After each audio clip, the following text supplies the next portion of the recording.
Yo guys, how you doing? We are back again. Today we're painting faces.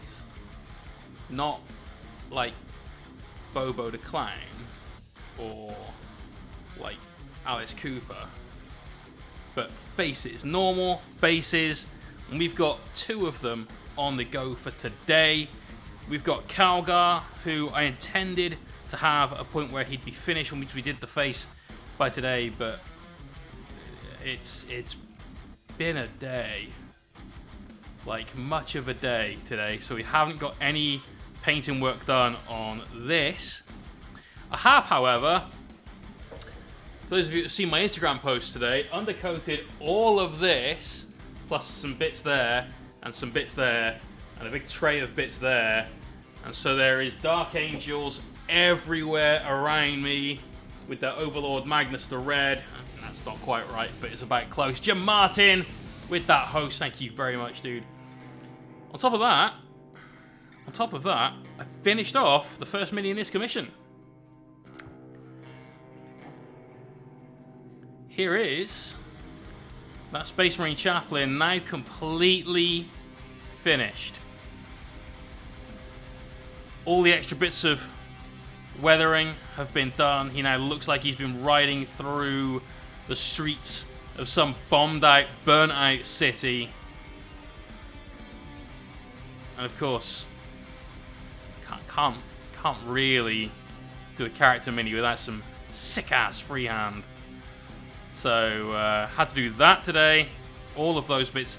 That was filmed for the next Patreon video. So the next Patreon video, which will be released on Friday, once I've done the voiceover, hopefully tomorrow, that's on Desert Host as well, is going to be freehand and finishing touches. How to take your mini and knock it up a notch, really make it something that stands out on the table, and it's simple. The unedited, like there's no cuts in the length of time it took to do this. We're looking at about 6 to 7 minutes. Once you start breaking stuff like this down, it becomes straightforward.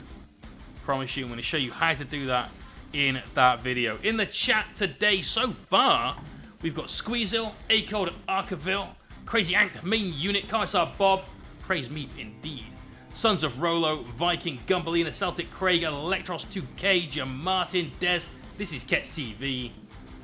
Thank you very much for joining me tonight, guys. So like I said at the start, we've got two faces to do. One of them is our boy, Mr. Calgar. The other one seems tiny by comparison. But it kind of isn't. Not really. We've just got a very different style and shape of head to do. I'm going to do them two different ways. I'm going to start off with the OG Metal Boy himself. I'm going to paint flesh the way that I used to paint flesh 16-ish, 17 years ago. Which is a progression of colours all the way from a very dark colour up through your regular flesh tones before we start breaking out something super bright. In this case, we've got some sickly skin from P3 to get thrown down in there. And that's how we're going to do Calgar. However, for Kyria, we're going to do a much more modern technique where we establish a midtone quite quickly and then blend down and blend up to show you two different ways of painting faces this evening. Kerry said the Lord of the Hive Mind. She's upstairs on bed, asleep.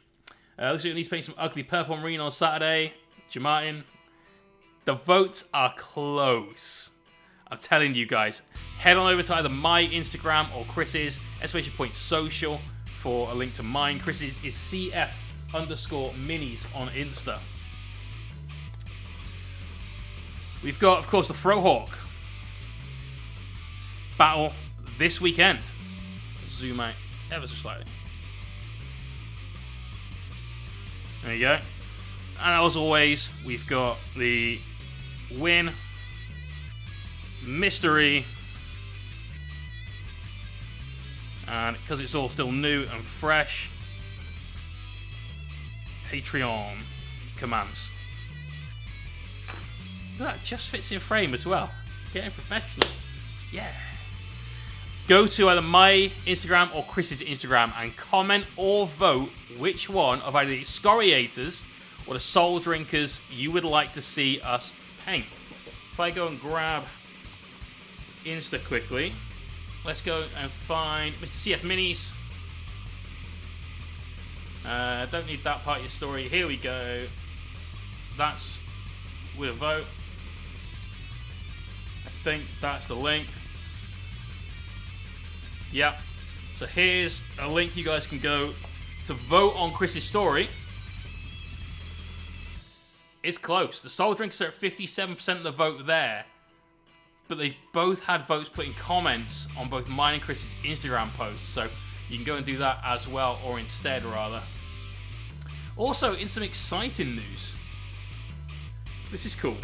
A little while back, I asked Mr. Hobo J to come up with some new emotes with the purpose of me using these for those sort of YouTube intro screens. You know, the whole like, I'm shocked, or I'm angry, or the whole like, wow.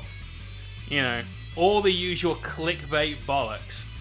But we're going to use these for emotes in Discord as well, and Jake has outdone himself a little bit. Check this out.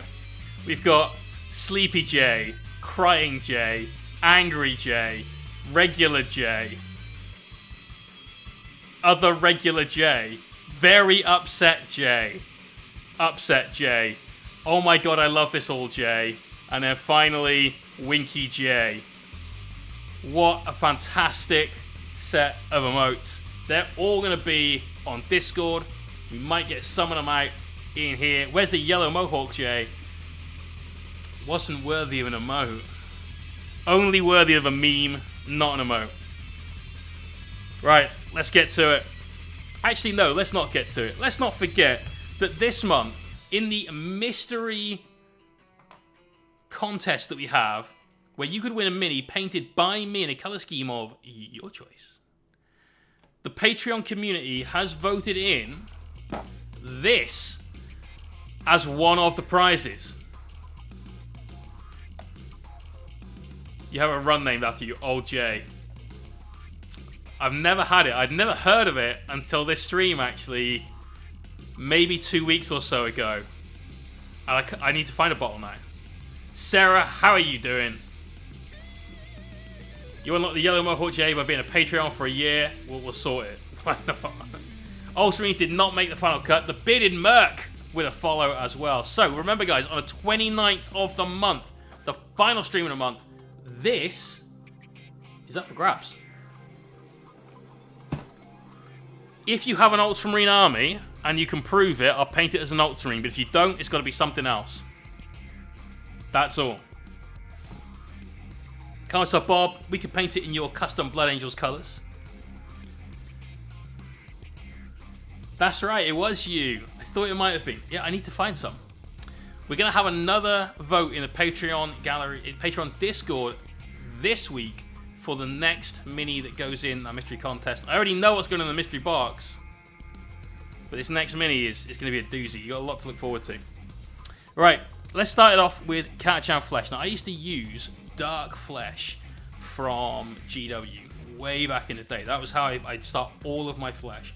And I had a Strigoi Vampire Counts army for Warhammer Fantasy, back when everything was square bases, right? And so I had a lot of practice painting flesh. And it was always Dark Flesh, 2 highlights with Bugmans, or Dwarf Flesh, 2 highlights with Cadian Flesh, maybe 1 with Kislev. It's got a slightly yellow tint to it, so I didn't always use it. And then straight in there with like a nice bright bone color. We're going to follow exactly the same pattern now that I used to do back then. So every single model I painted that had skin on it was at 7 highlight stages to get that skin done.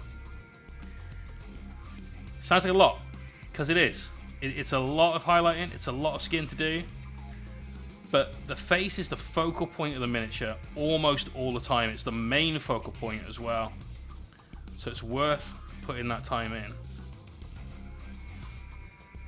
I'll bring you a bottle when you cook me that steak dinner. Done. Done. I will not be responsible for my conduct after drinking an entire bottle of rum, though. Or at least half a bottle of rum. So thin this down, as always. Make sure you're working with paint that is the correct consistency. Toonie Spruce getting that host on. Please no... Yeah. Emperor Spears, we can do Emperor Spears.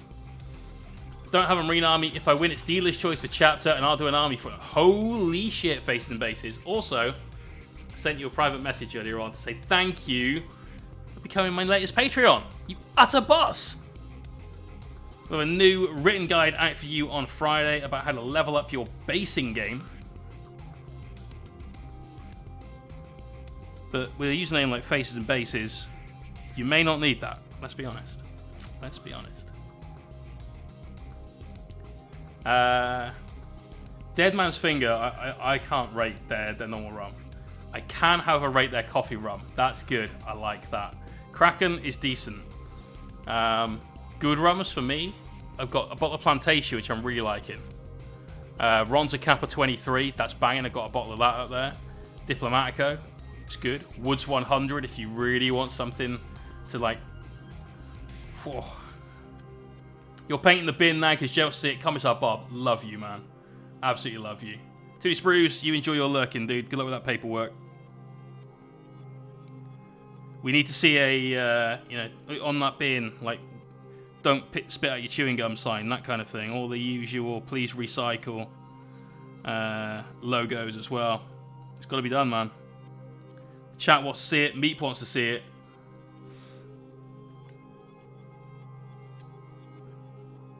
Experimenting tonight with lessons learned on Monday. Celtic Craig. That makes me feel all warm and fuzzy inside.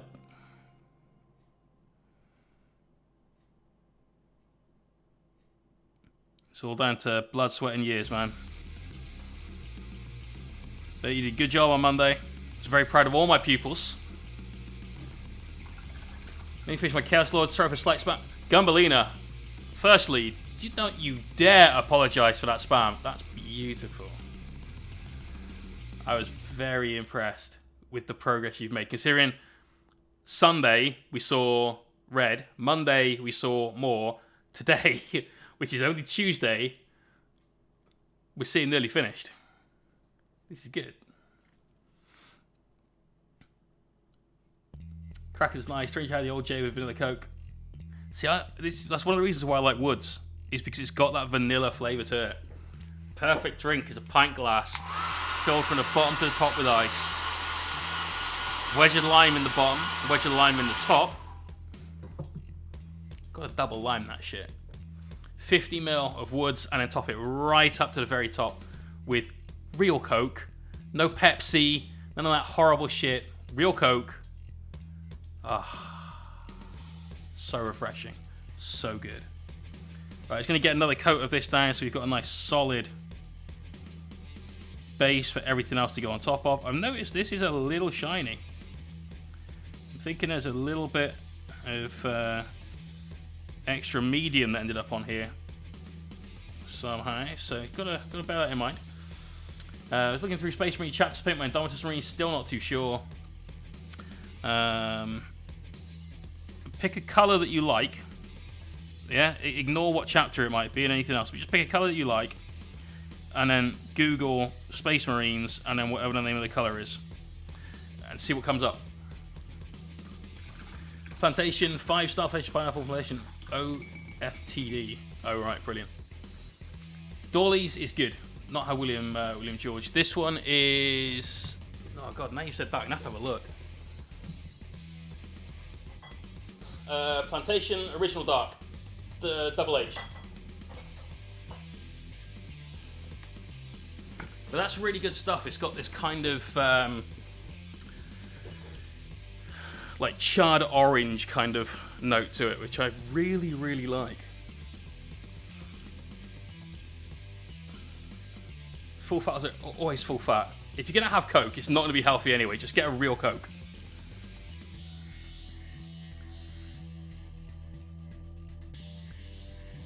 Like, especially if you're mixing a good rum, don't like put Diet Coke in it or something.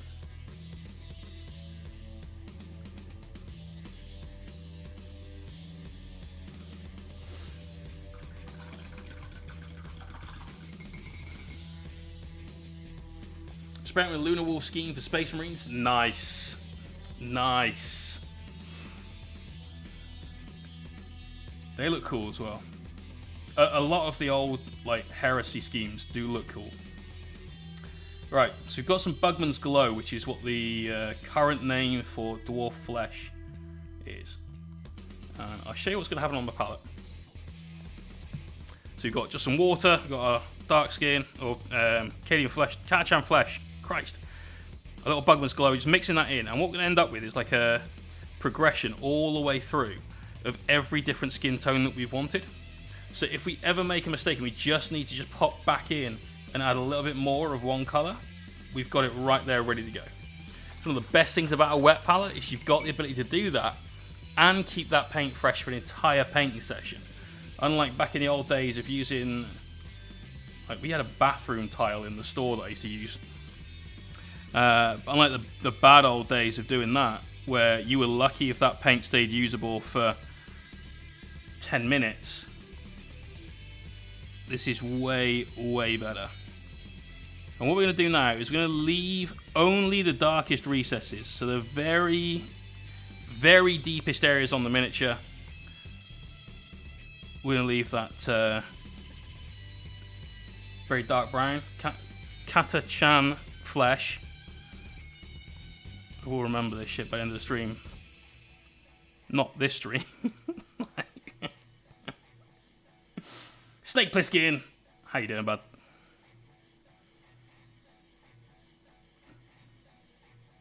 So we're going to leave that little recess there between like this line and his mouth. We'll make sure we hit all of the cheekbones. We'll just leave a tiny bit of recess right here on the cheek. Everything else essentially gets painted. And go right up to the very edge of this line he's got across his forehead. Leave that darkness there, but it will be super, super thin.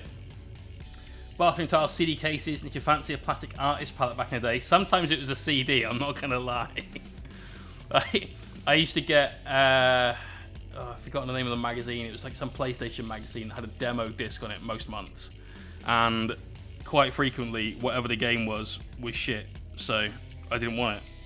I'd maybe play the demo, complete it, be like, yeah, whatever, I'm bored of this. And so sometimes it was the CD.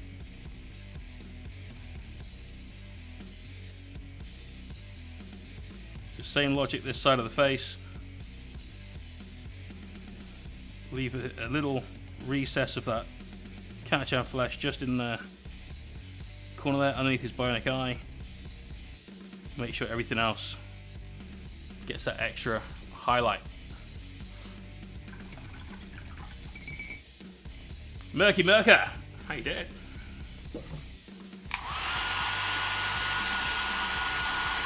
See, faces and bases using blank CDs too.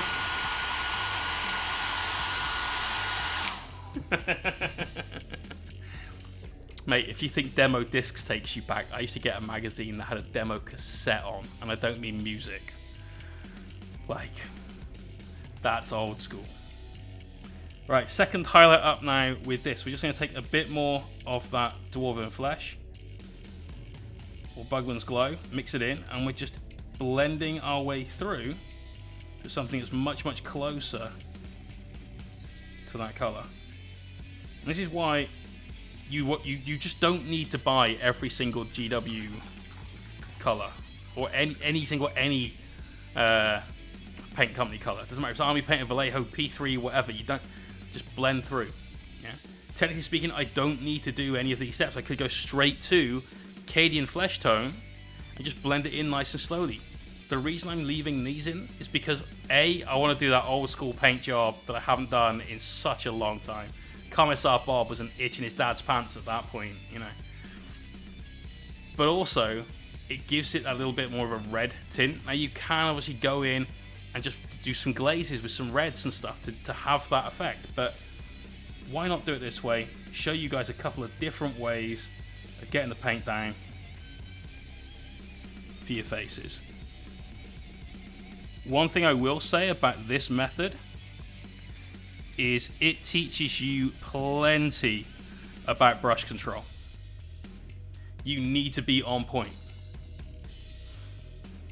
This was back when we used to make our own washes with paint and washing up liquid. I never did that, to be fair. The inside of blister packs, yeah.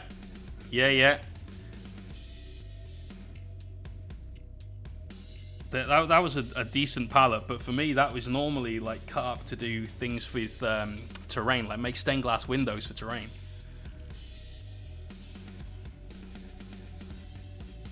Back in the old school days of having those Necromunda bulkheads, anyone remember those? The plastic bulkheads that you had the cardboard scenery they'd slot into. Turned some of those into like a cathedral, like a church.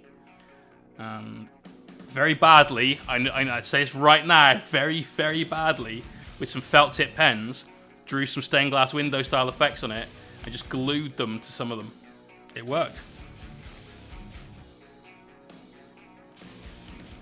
Alright, get in there on the eyebrow line. What we're going to do now, he's got that very furrowed, like middle brow part. He's clearly concentrating super, super hard on remembering what page 372 of the Codex Astartes says about whatever the tactical situation he's in right now is. Got to get that concentration line on.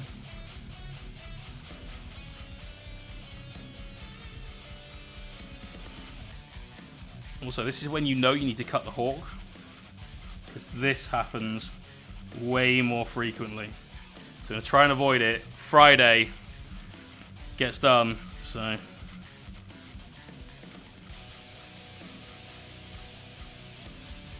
You can see we're starting to build that skin tone.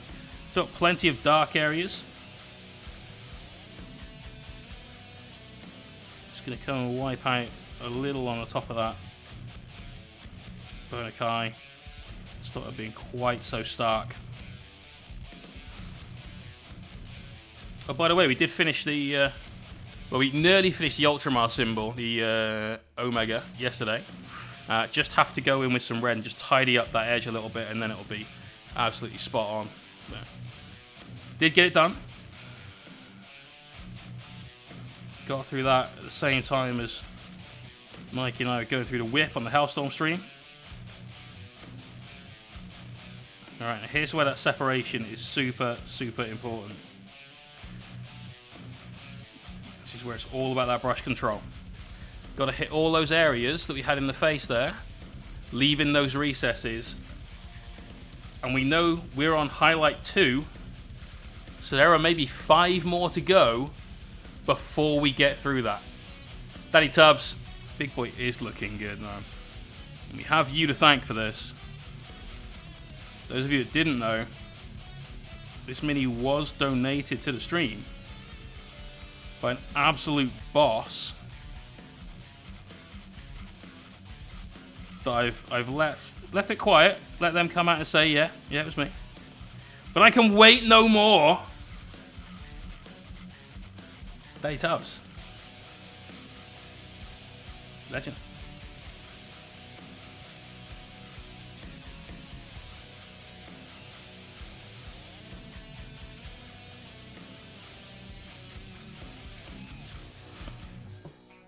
You've been called worse. I've been called worse today. So don't worry.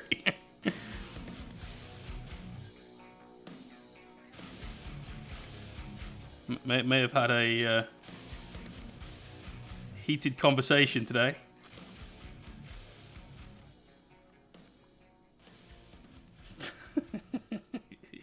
Like I said, it's been a day.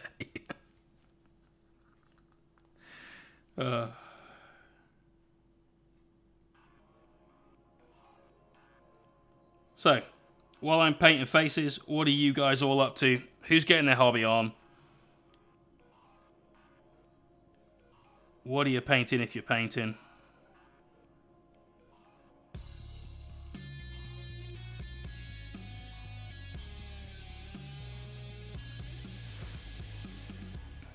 there we go. There's that second highlight, and already you're starting to see some of that detail come to life. It's looking a little bit like a face. Now though, we're going to up all of our highlights as we move into Kyria Fleshtone. I hope the insult, "you overstuffed puffin," was used in the argument. It wasn't, but now I really want to.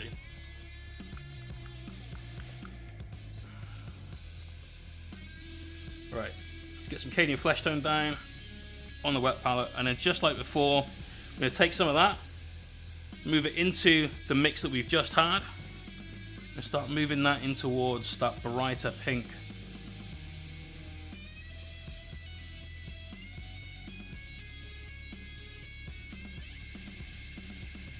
There we go. Essentially, the first highlight should be about halfway between the mix that we had and the paint that we're about to put into it. And the second highlight should be almost the same as the paint that you're mixing in. So this one, 50% between our old mix and Kyria Fleshtone, somewhere nicely in the middle. The next one will be just shy of being Kyria Fleshtone. And that's going to help us get those nice smooth blends through. Secretary Vanguard and Rangers, nice dude. Might start a bonfire with the amount of paperwork here. November the 5th is past now, I'm afraid, dude. You've missed your shot on that one. Now here's where we're going to have to start restricting our highlights a little bit. As with almost everything, the further up the model it is, the brighter the highlight gets to show the effect of it being nearer the light source. Now we know that's like maybe 7 foot. It's not going to be that much nearer the light source being the sun. But things just look better if they go brighter towards the top. It helps draw your attention to those areas as well. So what we're going to do with the highlights now is we're not going to highlight very much on the bottom of the face at all, but we're going to highlight continually everything on the top of the face. So obviously all of the forehead gets a highlight. The top of the eye gets a highlight.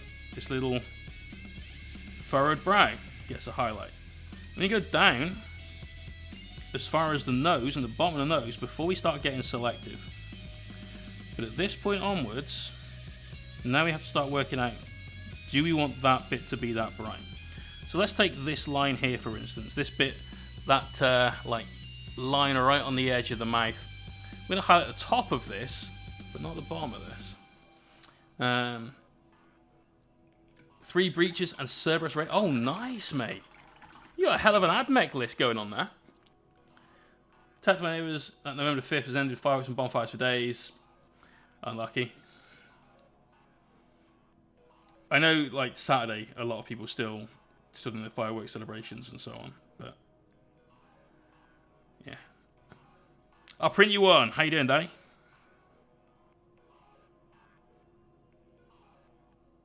So like I said, we're just highlighting the top part of this line. We're coming up almost to his eyeball with that highlight. We'll just do the corners of his mouth on that top section.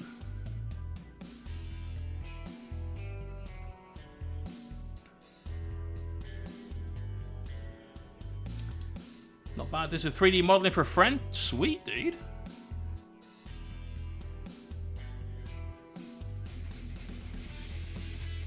Something I've always thought was very cool, but never got into, never had any aptitude for.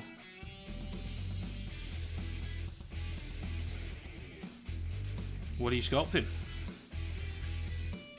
Okay, now I'm going to break our rule just a touch. And for one final highlight, and do the point of his chin.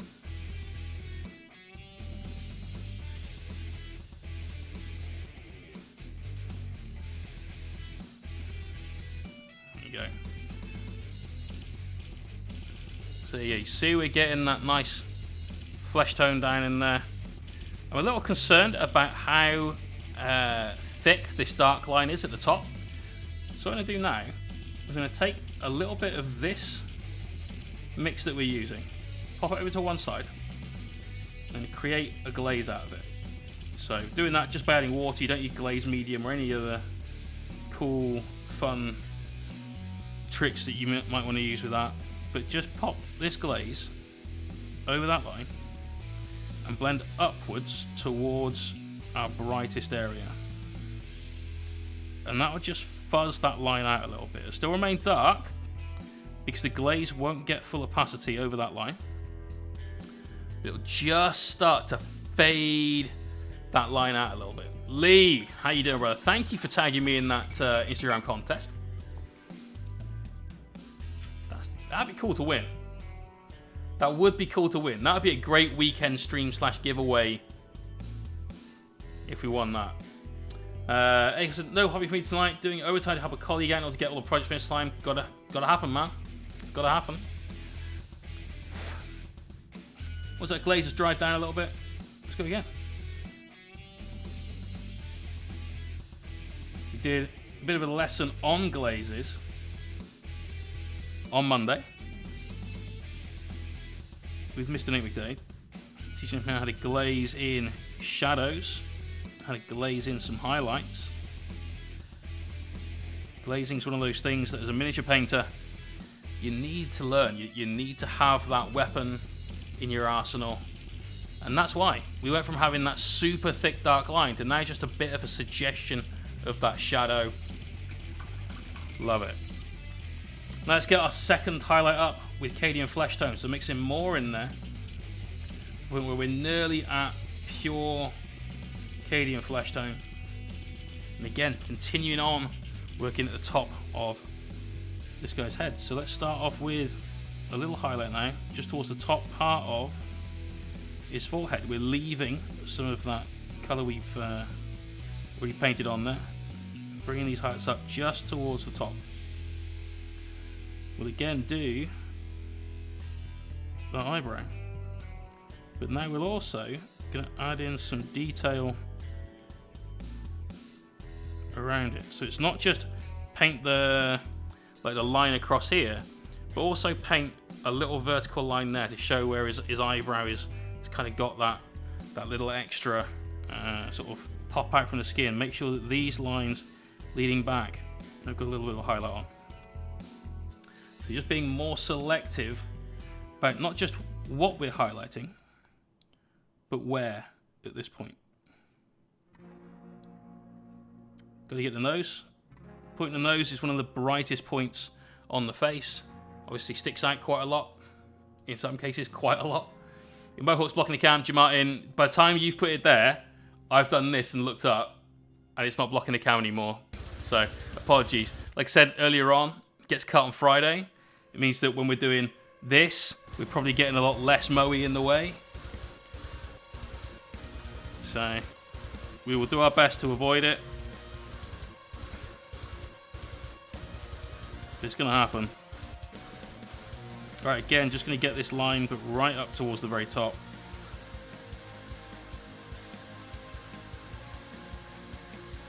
There you go. A little touch more on the end of the nose there. But that was that highlight.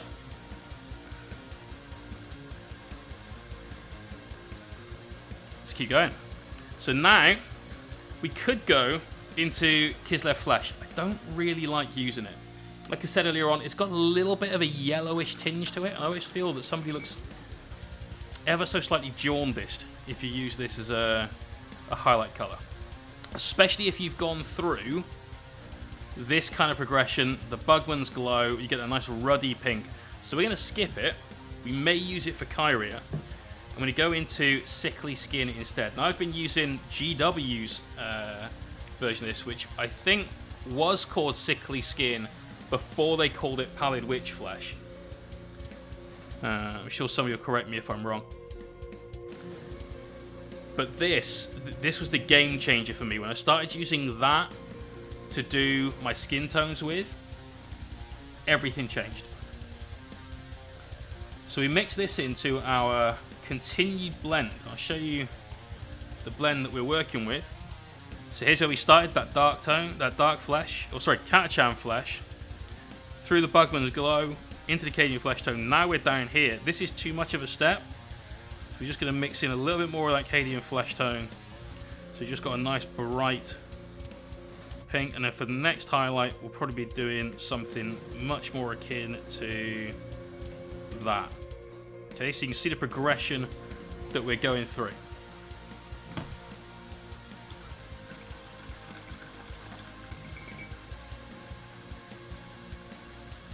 Let's grab some of our penultimate blend there.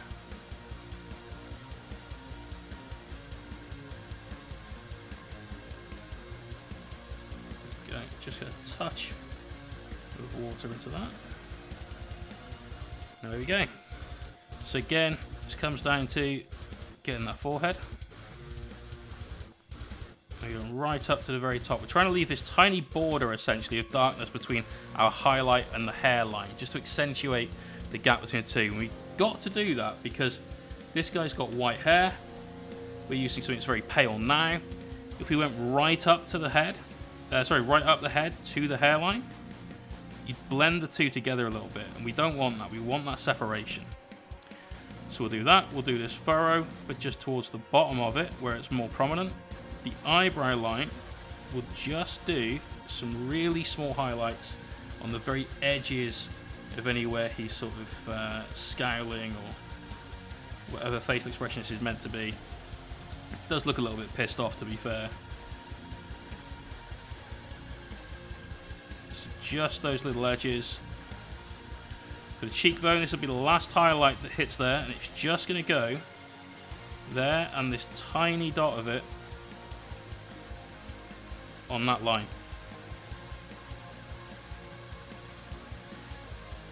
Very end of the nose.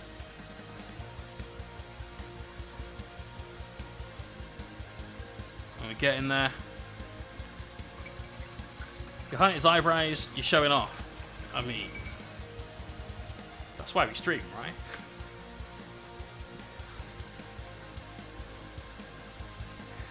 Supreme arrogance. And then that final blend.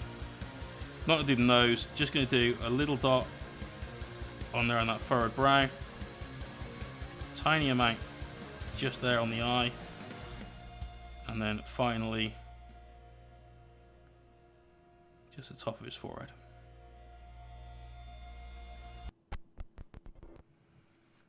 There you go, and that's one way of painting skin. There says, I generally paint the face pink, then wash it. Job done. It works. I mean, you can definitely do that, but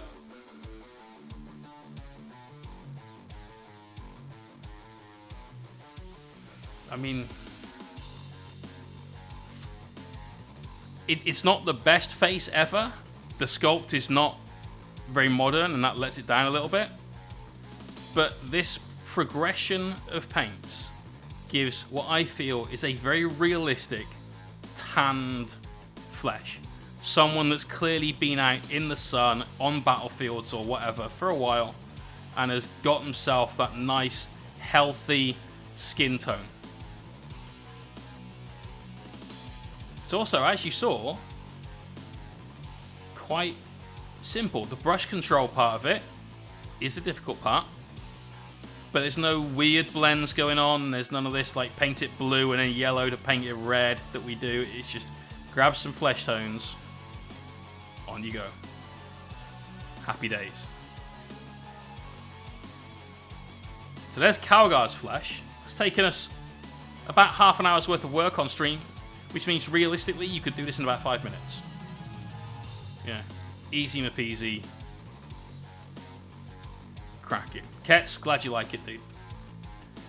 Let's just finish off this Ultramar symbol we've got on the back before we pop him down, possibly for the day. We might go back into his gold, but now we've got the flace of Kyria Draxulus, the face of Kyria Draxus to paint. Oh, I got the red out earlier on because we're going to use the red on Kyria's face.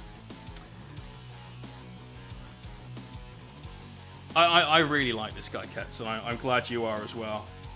He was one of my favourite sculpts back in the days of Metal GW stuff. I never got a chance to paint it, so thanks to Daddy Tubbs. Is the Patreon whip being read out on stream? No, the Patreon whip is completely secret and Patreon only. If there's something you want in there shown, pop it in the other whip, and I'll make sure we do that one later on. Right, so here's just some Calgar red from P3. Beautiful red, best red. What we're going to do is just quite carefully outline our Ultramar symbol. And we're doing this so that the white paint that we put down on there on yesterday's Hellstorm stream just gets a nice border to it. When I was putting the paint down, it was a little bit scratchy because of the sort of motions I was making with the brush, just to try and get that filled in properly, and then get our blends on with that white ink. And it's just left a little bit of a rough edge, so by doing this, we're just helping to get that edge back in focus. And if you'd like some tips on freehanding, exclamation point Patreon. This week's Patreon video is going to be freehand and finishing touches. It's going to be a way of working on some freehand and working on ways of just adding those nice little touches to a mini. Our little raven wing symbol there, that was the freehand that we've done on the video record. All of the weathering on the chaplain there, just that little dirt, all of that going to be on that video. That's going to be for anyone that is a video viewer tier or above to watch. You really like the guides? Awesome. Awesome, Nick. Oh shit, also, that's your chaplain done. He's finally finished. This is him in all his glory. Go on, camera, you can focus. Go on. There you go. Dunsies.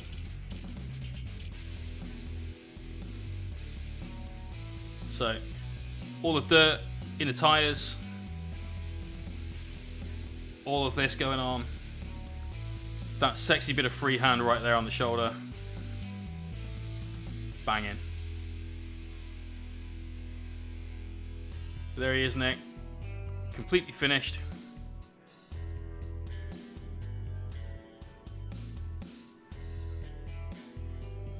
Faces and bases, honest to God, man, it's the way.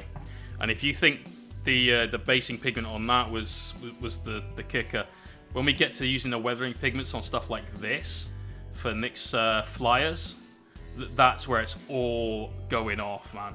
All going off. Stanesh, hey, no worries, dude. When you started playing my Tempest Wolves, Space Wolves chapter, epic. Epic. Do love a bit of Space Wolves, man. Welcome.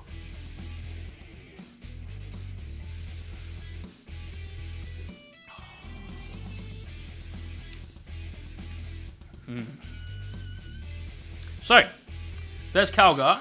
There's his head. All we went through for that was paint it Catachan flesh. Let's zoom out a little bit, give us a bit more screen space. Paint it Catachan flesh. Mix in some Bugman's Glow, paint it with that. Mix it in again, paint it with that. Then mix in some Cadian Flesh Tone, paint it with that. Then a bit more, paint it with that.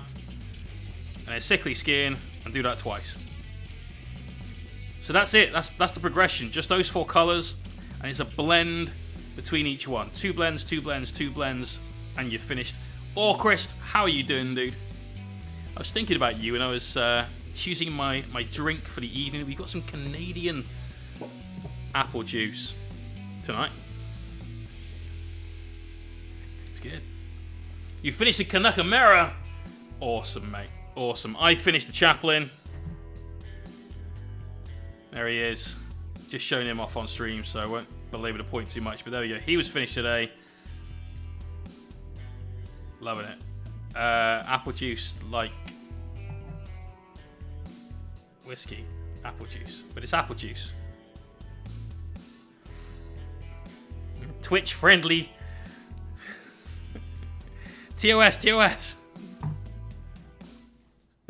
So let's do Kyria's head. So this feels fucking tiny in comparison. It really isn't. It's just the fact there isn't the rest of them. That's the background. Don't focus on the background. Come on. Screaming sound. Thank you for the follow.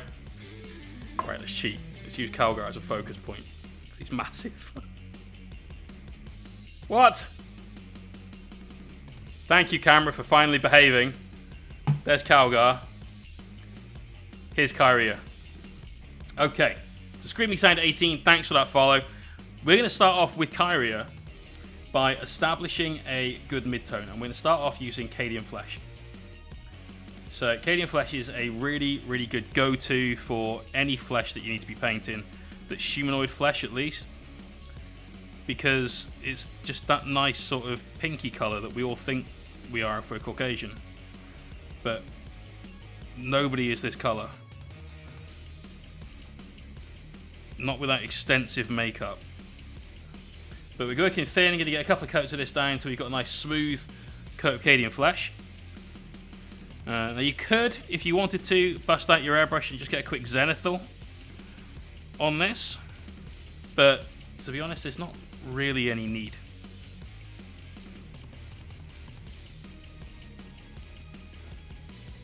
Because the way we're going to do it, we can just work thin and get a couple of coats nice and easy. That head is somewhere in your bits box. Oh no. That's right. You need to get on with painting that. Alright, you keep finding excuses not to, but you need to get on with painting that, dude.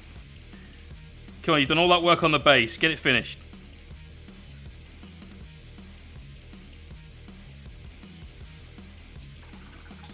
Makeup or a Snapchat filter? Yeah, exactly. Exactly. He looks like he needs a sandwich. Well, I mean, she could definitely do with some sort of sustenance. She is currently a disembodied head. So, right. Just quickly dry that down with a hairdryer before we start pulling paint off. It's dry but not cured.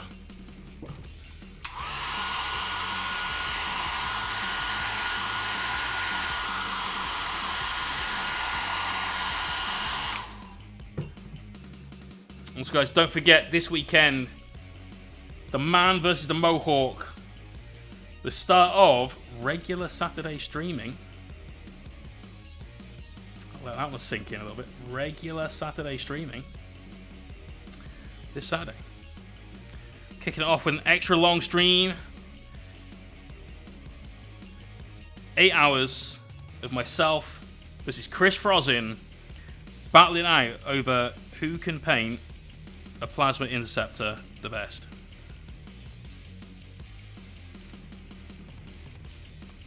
I vote me. Interesting side note, as a head without a body, I envy the dead. Mike Tyson, head in the jar. Absolutely, man. Futurama for the win.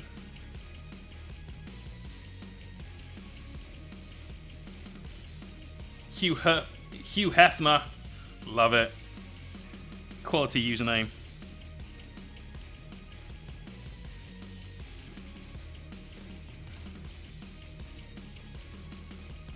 Name I don't recognize as well. Welcome to the stream.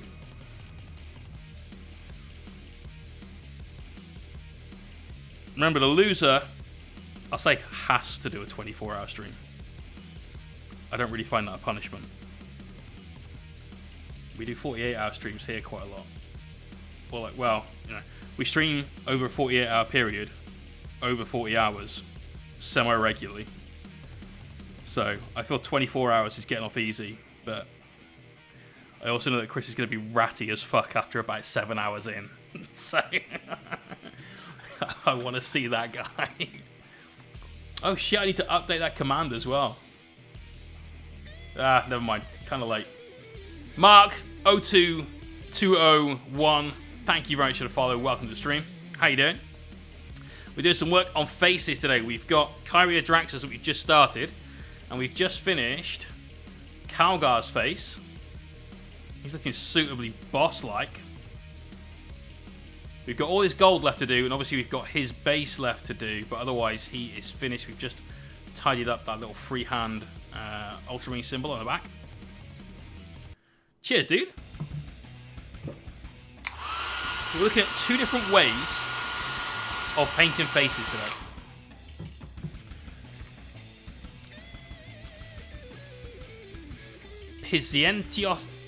Pizentios the Great, I hope. Thank you very much for the follow and welcome to the stream, man. So here is Kyria's face. All we've done so far is 2 coats of Cadian flesh tone. As you can see, it's still a little bit spotty in places, so we just grab another thin coat of that. It's going on over black, so you know we've got to cut it some slack a little bit. It's not miracle paint, you know, it's just regular paint. So last coat, that should be enough. And then we're going to start working on our recess shading. And what we did with Calgar is we took our darkest colour of skin tone, which was Catachan flesh, and then we went progressively brighter with every highlight. What we're going to do on this one, though, is we're going to take the mid-tone as our base coat. And I'm going to show you guys how to work both up and down. And I'm going to tell you why we're doing this as well. Close enough on the name. Good. Good. So Warhammer 40k Flyer, I think, is the Orc one. Wait, what?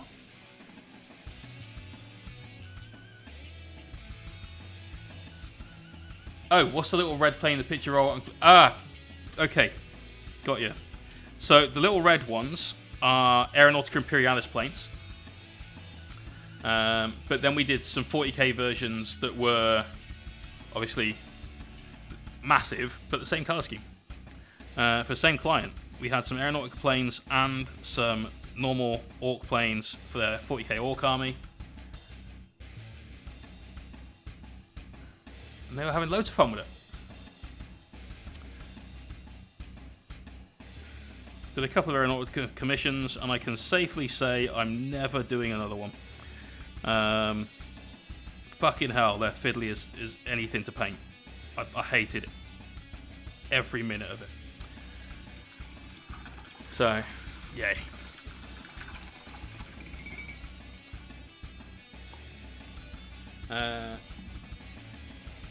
Let's have a look. Was it that one? Could be. Sounds about right. Yep. Yeah, we did some of those, and then we did some of the larger ones in red. I think it was 2 and... It might have been 2 and 6, or something along those sorts of lines. So I don't remember. But right, there we go. We have Cadian flesh tone everywhere. What we're going to do next is going to take one of GW's best washes, Seraphim Sepia. This is going to go on very, very, very thin. Can't understate how thin. This is just going to give us a little bit of a guideline on where our recesses are. How do you learn the painting? Most of what I've learned is self-taught. I've been painting for a little over 20 years, off and on. Not 20 years all in one go. And of that time, I've probably spent now close to 8 years, maybe 10 years, really focusing on being better at painting. And over the last 4 years, I have successfully run a business as a commission painter. I've won some painting awards and so on. So we've obviously managed to learn some of the right lessons. And what we do on stream, and this alongside YouTube and now also Patreon, we try and impart a lot of that information to people so that they don't have to spend 20 years doing it to get to this stage. They can get to it a little bit quicker. They can take a little shortcut, as it were. So there's no point in doing the wash over the top of a chrome dome head, because what's that going to wash? It's not going to wash anything. So we get the back of the neck, we just get around the ear. And we get anywhere we would have a recess. So she's got a little imperial symbol, the eagle, just here on her forehead. Gloucestershire. Brought some Malifaux minis today. Other half has claimed one, so she's going to build and paint that. Be interested to see how she does. Nice. Never tried any of the Malifaux stuff. The Infinity models look sick. but they're very, the sculpts are very plain. They're very good, they're very plain. I find that from what I can see, you have to put the effort in on the painting to bring out the detail.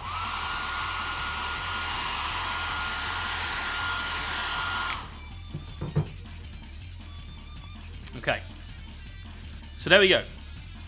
For a lot of people, this is what they would do for their flesh. This is what Des was saying does their arm. Paints it pink, does a wash. His wash is probably a little bit more aggressive than this, probably uses something like Reikland Flesh Shade or so on. We're not doing that.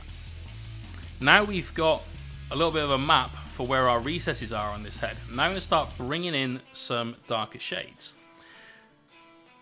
There's loads of different ways of doing this. If you're painting a guy, for instance, you would probably start with a little bit of blue. Trust me, blue.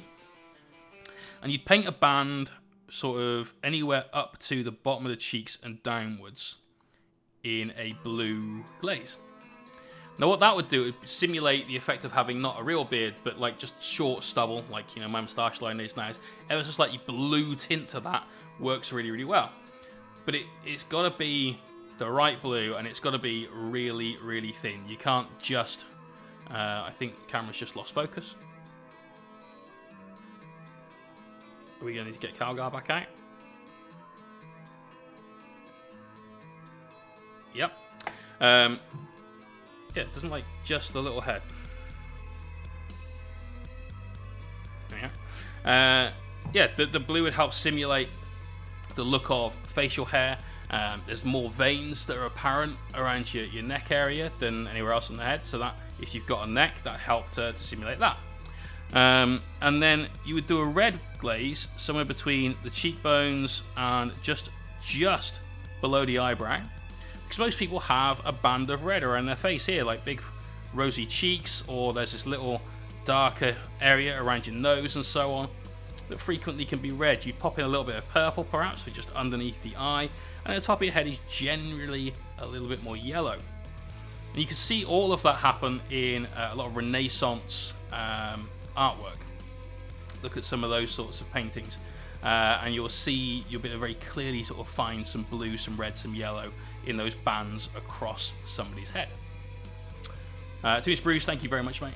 And Mark, ask as many questions as you want, mate. We're very like new person friendly here. We try to be, for definite.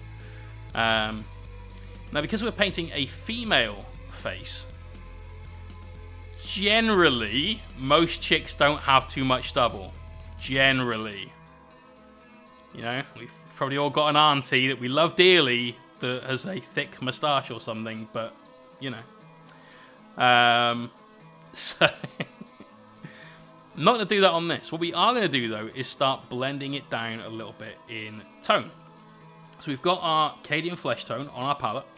We are going to grab some Bugman's Glow, and we're just going to mix those two together. Both those are already on the palette. And we start painting in our recess. We're looking for something a little bit softer than Calgar's face, so our recesses won't be quite as dark. There we go. So we're going about 50-50 Bugman's and Kyria to begin with. And here's where we're going to start, like I said, working down towards the darker areas. You're doing Gloucestershire, seems like they're all doing Movember. Nick, you're doing Movember, and you look like someone that may need to be banned from, say, like children's play areas. So I'm going to paint in underneath her cheeks. And we're glazing all this on, so it's going to take a little bit more time to become prominent, but we kind of need it to take that time. We need to be working very thin so that this looks very smooth.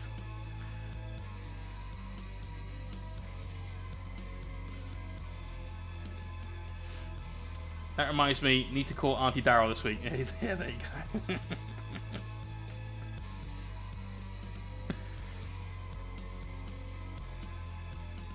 So there you go, work underneath that cheek. Can you stay above the jawline? Just shading in a little recess there. Let's also, as we're here, just darken down inside her ears, because GW actually sculpted crazily, a detailed ear. And then you've got this thing, which we'll just paint around for now and darken that down up to the sides of it. It's some kind of weird jewelry. I think it's some sort of Eldari artifact. This chick's got a lot of Eldar things like Shuriken Catapult and so on. Let's paint just in between the lips. And then underneath the bottom lip, let's paint underneath her nose.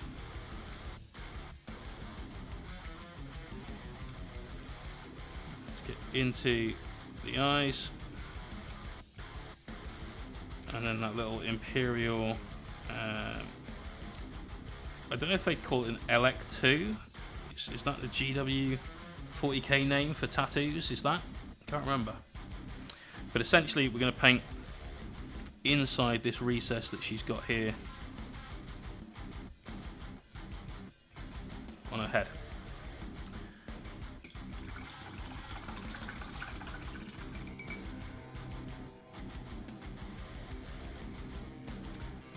Turret and binify it. Awesome, mate. Awesome.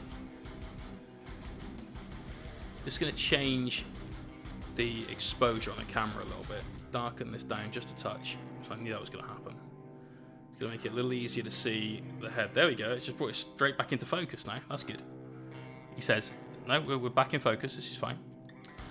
So because we're working with something that's very light, the camera's just blowing it out a little. Let's help everyone see what's going on a bit more. Pinbot 5000. Dude, thanks for the follow. Welcome.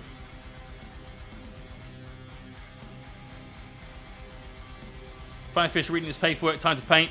Epic.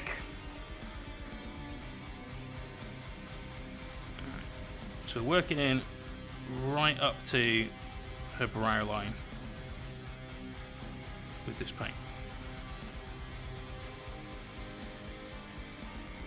Then we're going to darken it even further. So we've got a somewhat subtle effect here on the undersides of the cheeks and so on. We're going to enhance that a little bit by adding in more of that Bugman's Glow.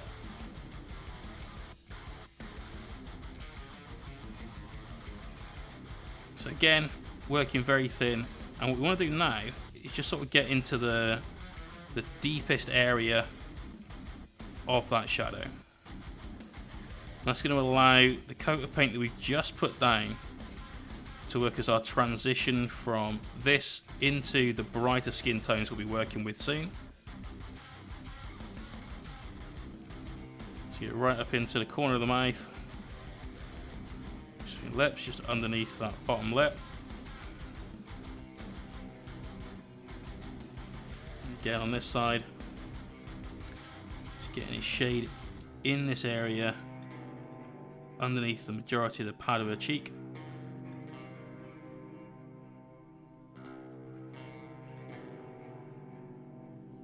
And the whole point of this, remember, is to keep the skin looking very soft and a little feminine. We don't want this to suddenly start looking like a dude. Red Seal Gaming, thank you for the follow and welcome. Which I noticed when I painted my scout faces as they're a bit one colour. You can always go back, and that's one of the reasons why I'm showing you this way of painting a face. That bounced up and down that we can do here. Comradeson, how you doing? This came as a bit of a revelation to somebody I gave a lesson to today. And he said, well, I've never thought of going back and adding a shadow after doing my highlights. But there's nothing saying you can't or you shouldn't. You know, starting at a midpoint, which is what we're doing here, working down for our shadows, and then working up afterwards for our highlights, and then maybe bouncing back and forth between our shadows and our highlights until we've got everything set right, is the key to doing some painting methods.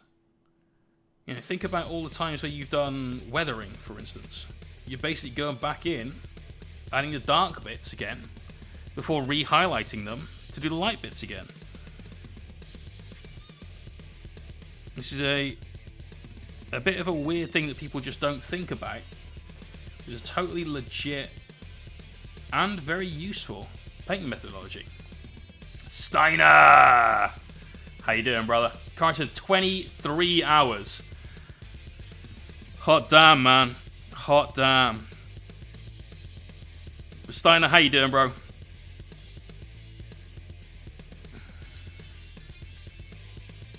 What are you up to at the moment, man?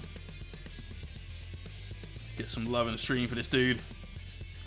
We want the fighter bombers, but I feel it would be too much of a project to take on the start. Mark, are you someone that's just brand new into sort of miniature painting? I know you said you'd done some as a kid, but you hadn't loved it so much.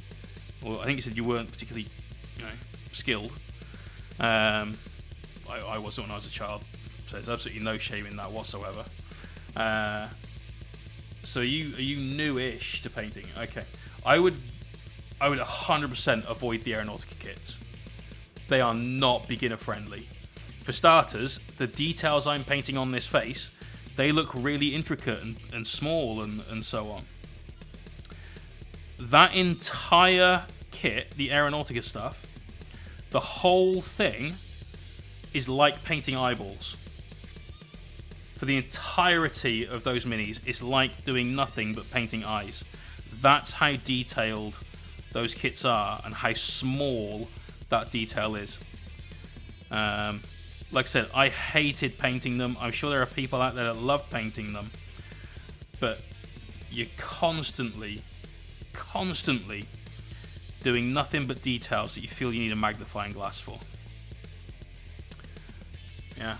This face is kind of intricate in the way that it's got lots of smooth curves that are very small. But it's not like that. They're brilliant sculpts, and the phenomenon of the modern technology that has been used to sculpt them, shrink them, and print them, or cast them, I guess, is crazy. But they're not fun to paint. No, I don't use a magnifying glass. This is just my eyes. Contact lenses, admittedly, but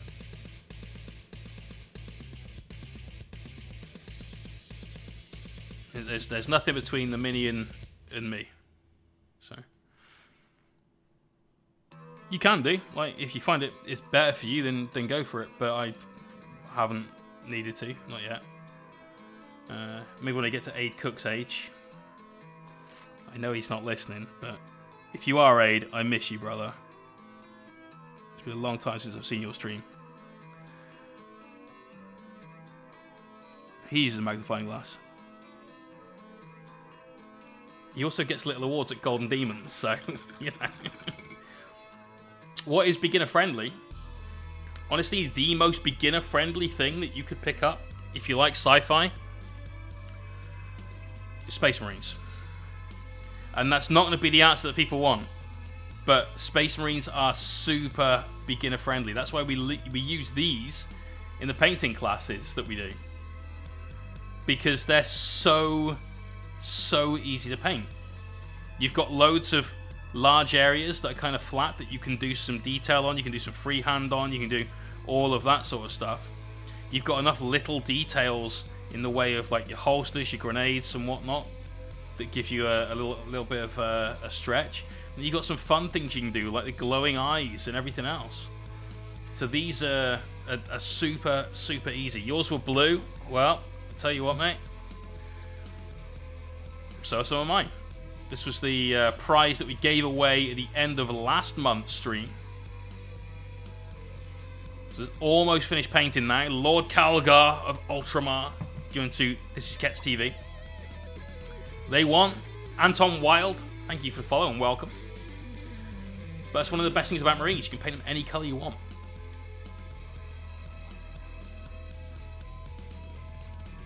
So, we've worked down quite a lot.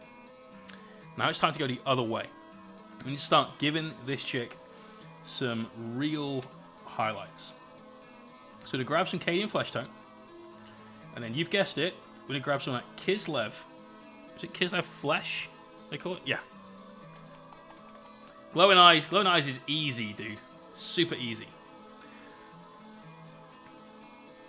It was your first attempt at Glowing Eyes, and you got 1.5 glowing eyes in your first attempt.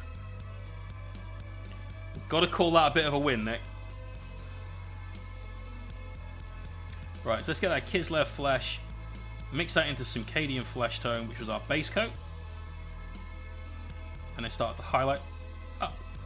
We've done our extra shadows and brought the mini down. Now we're going the other way.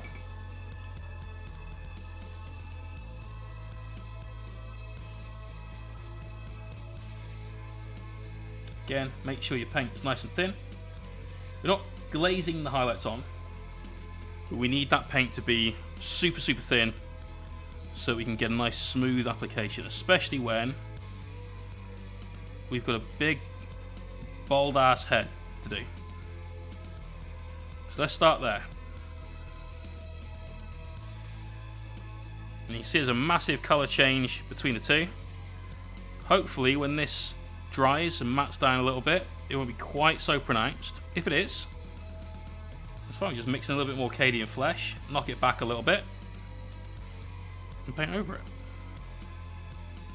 When we get to the back of the head, we're going to start working our brush the other way, going from the point where the brush touches the model being the least impact with our paint towards the most impact, which is on top of a chrome dome. Always work that way around. So when your brush leaves the miniature, a little extra deposit of paint that goes on there is in the area that you want to have the most impact. A lot of people say always work towards the brightest part, but what if, like we were doing earlier on, you're doing some shadows? Don't work towards the brightest part there. That'll go horribly wrong.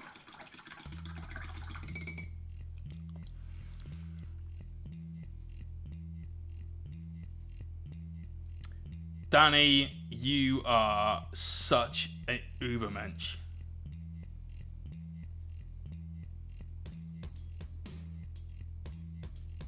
What a boy. Let's get some love in the stream for Danny. I'll print you one.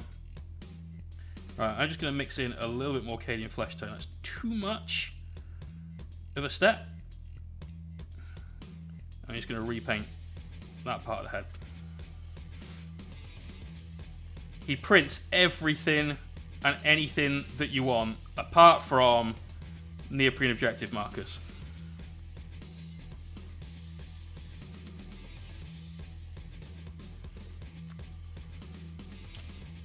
I mean,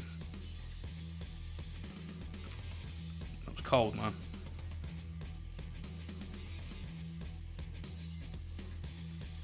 So like I said, we're just mixing in with a little bit more Cadian Flesh Tone in this, to darken that down just a touch. We'll probably end up highlighting most of this back to the color it is now, but that was too much of a step change in color. Just gonna bring it down a little.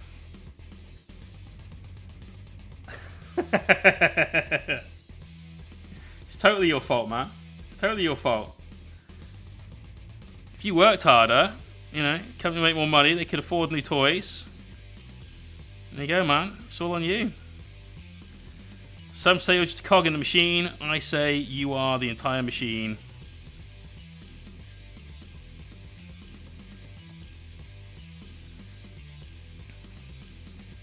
So you get all the way around her eyebrows. And on this is one of the first faces I've ever seen this on. It's fucking crazy, the detail on this. You can just see there's a little line just above the eye right there. So that needs a highlight as well. But you've got to be super careful there. You can't paint the eye. You need a little dark line around that eye. Make some work with the cheekbones. Get the highlight all the way out towards the ear. A little bit of a mohawk going on.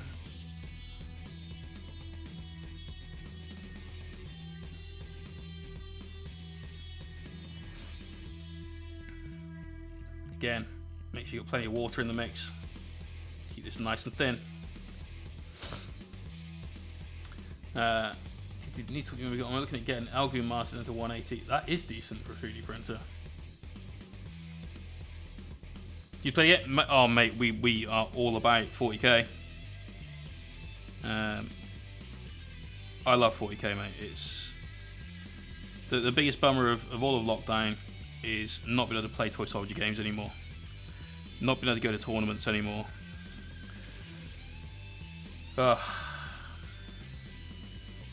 Much sadness.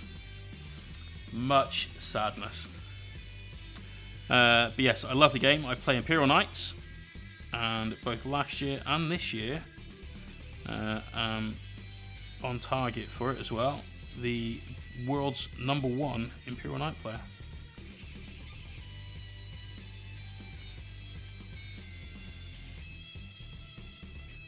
So, very happy with that. Very proud of that fact. It's not often somebody says you're the best in the world and there's data to back it up. You know, it's quite nice to be told you're the best at something, even if it's just subjective. But when there's like an actual look, see in the rankings, #1. There you go. Oh yeah, Sons of Rolo. Peace out, brother. You gotta get some Z's.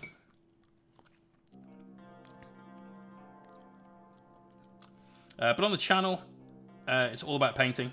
I did a battle report recently for a local group, and we'll be going back. We'll be doing more for definite. Group of guys called the Imperial Bunker. I'm going to check them out on YouTube, !bunker, for a link to their battle reports.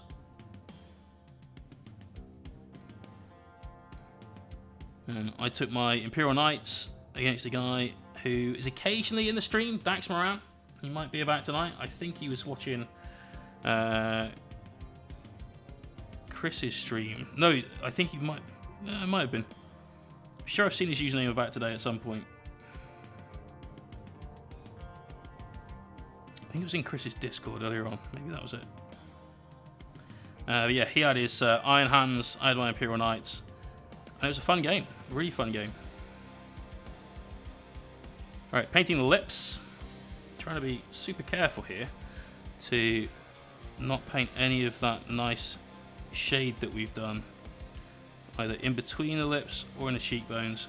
Want to get the point of the chin as well, but again, leave a little of that darker color underneath that lower lip, and then we'll just get a little bit of the jawline. That looks a little prominent.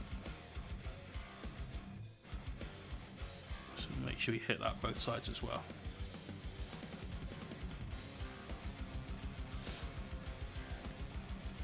Wait for you to paint the eyes so I can sleep. Can almost not do that on stream. Like if you think the mohawk's getting in the way now, wait till you have to do that. It's to get it on camera. I have to sit in a very, very weird position where the chair's like all the way back. And I'm sort of laying elbows on the desk like this. It's just a little tough. You think you took the freehand a bit too far? Uh-oh. Uh-oh, what have we done? Calm yourself, Bob, we've created a monster. Right, just want to go back with our darker color while we're working previous to our main highlights.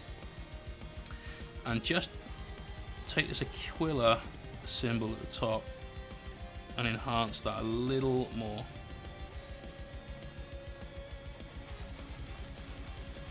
It's the tiniest possible thing. It really, really is. So I just want to work on it a bit more now before we start getting more highlights around it and we end up maybe having to come back in and redo some of those highlights. It's a Japanese bin now. Uh-oh. That sounds like the freehand may have been a little ferocious.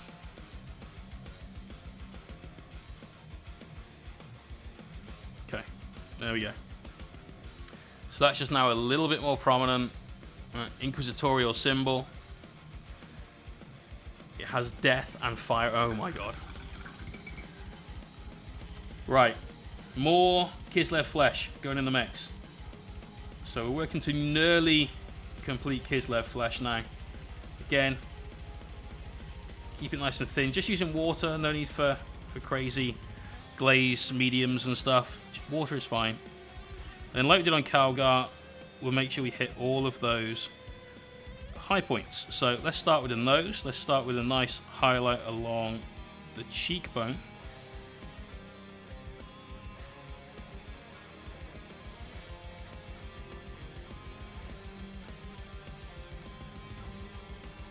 And keep that nice and thin as it heads up towards the ear. So you should have plenty of that previous highlight color down on the mini as well. Let's do this little stripe above the eye, but not the eye itself. And yeah, I'm almost definitely not going to be painting the eyes on this on stream. They're so small. This entire face is a little bit weird in general, if I'm honest. The proportions are... I'm not sure they're quite right. I'm not saying it's a woman's face and therefore it's not what I'm used to. It's just I'm not sure that they're completely correct. It's just a little bit of a weird shape to the face. So there's the eyebrows, the cheekbones.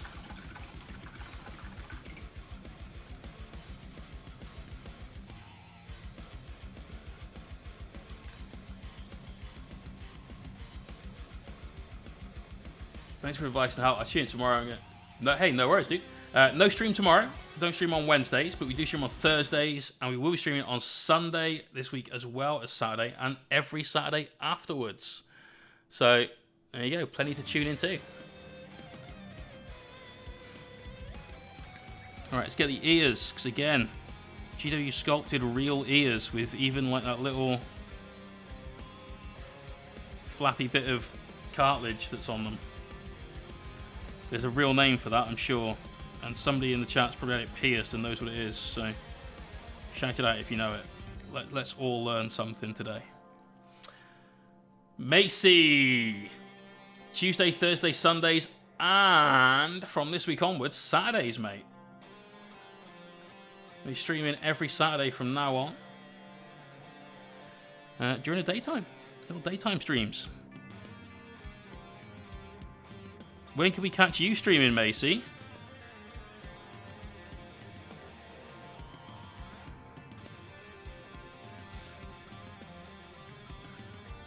Guys, up, Bob. Peace out, man. Looking forward to seeing that bin. It's going to be cool.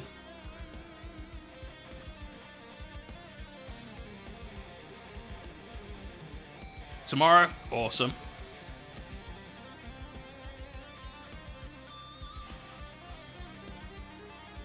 So again, glaze in that chrome dome, working from the front towards the middle, and then when we get around to the back of the head, we'll work from the back towards the middle.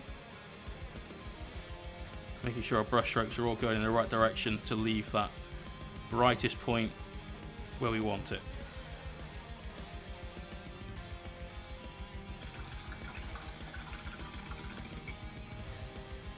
ABG, man, always be glazing.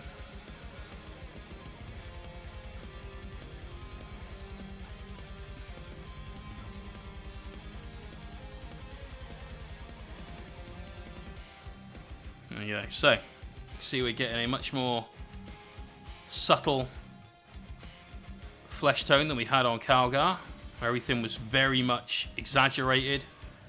That Space Marine, that transhuman nature they all have, obviously. One thing I'm going to do, though, I'm going to go back to our Arcadian flesh tone and a little of our Bugman's Glow. So what we're talking about right near the start of us working on this face was this is all going to be a bit about sort of bouncing back and forth, playing with our shadows, playing with our highlights a little bit. So I went a little bit too far with the highlight on that top lip. Looks like she's got a little bit of a very blonde moustache. So we're just going to glaze that out nice and gently. So it just looks like a little uptick on the face rather than having that little like Texan curl. So Craig, we'll be glad when your funnels arrive tomorrow. Mate, I'm telling you, it's a ball ache to do. You're going to hate it. You're going to be sat there going, fuck you, Jay. Can't believe you're making me do this. But you're on easy street as soon as it's done. As soon as it's done. Right. I think he's disappeared, but yeah, if anyone needs to pick up some hobby supplies, Element Games, we strongly recommend. It's my affiliate link and Crystal's code.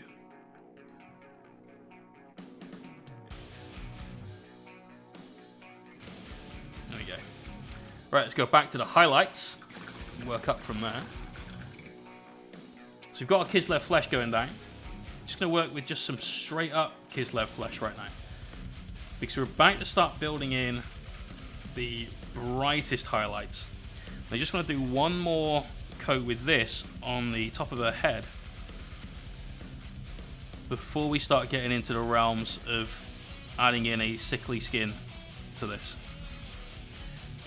Just to make sure that everything we're working with is nice and smooth, and that there's no like crazy jump transitions or anything.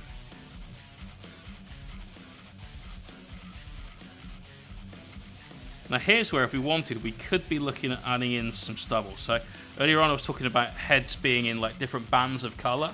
Here's where we could start adding in some blue tones, get the washing going on. Macy! 15 months, dude. 15 months. Let the mohawk rise, he says. Dude, it needs to trim. Like, let the mohawk be trimmed right now, I feel is what we need to do. But thank you, brother. Much appreciated. Craig. Hey, that's why we call it practice, right? You never, ever lose at practice. You want to get it right, and you understand that what you've learned has been cemented in, and you're ready to move on to the next step. Or you get it wrong, and you find out where you need to improve. You always win when you're doing practice, mate.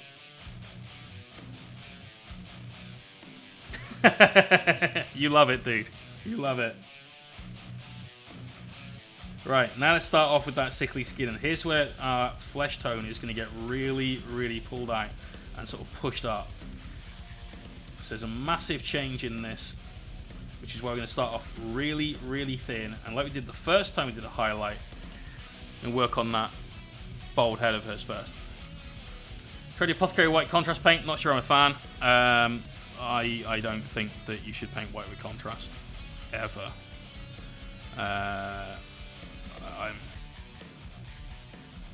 I'm okay at painting white. I kind of enjoy painting white, and we've even got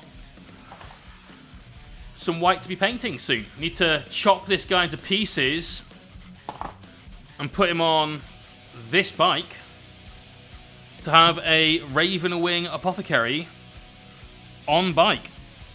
Primaris version. Not that there is a Primaris version at the moment, but let's future-proof it. Why not? And I'm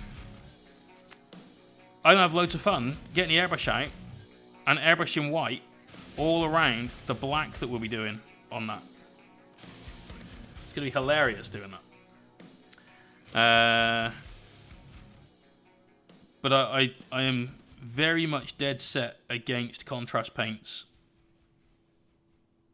being used on flat armor panels. And whilst I've never played the Star Wars game, I know exactly what kind of minis you're talking about. And they're basically a Space Marine in terms of the makeup of the mini. They're not the same shape, obviously, but they've got lots of flat areas, and they've got lots of curved armor plates. And that stuff's no good for painting Marines. It takes a lot of skill, a lot of messing around to get those contrast paints to do what you want to do on those sorts of surfaces. We'll see some work in the whip later on from somebody that's in chat right now working on their Chaos Marine that they're painting entirely with contrast paint in homage to Juan Hidalgo's heavy contrast Heavy Metal Contrast series on YouTube.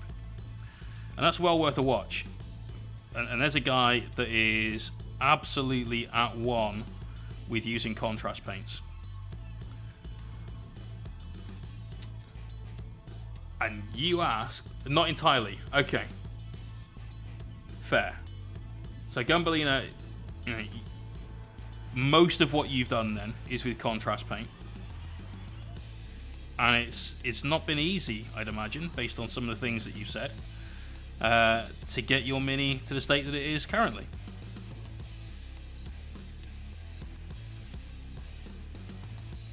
Alright.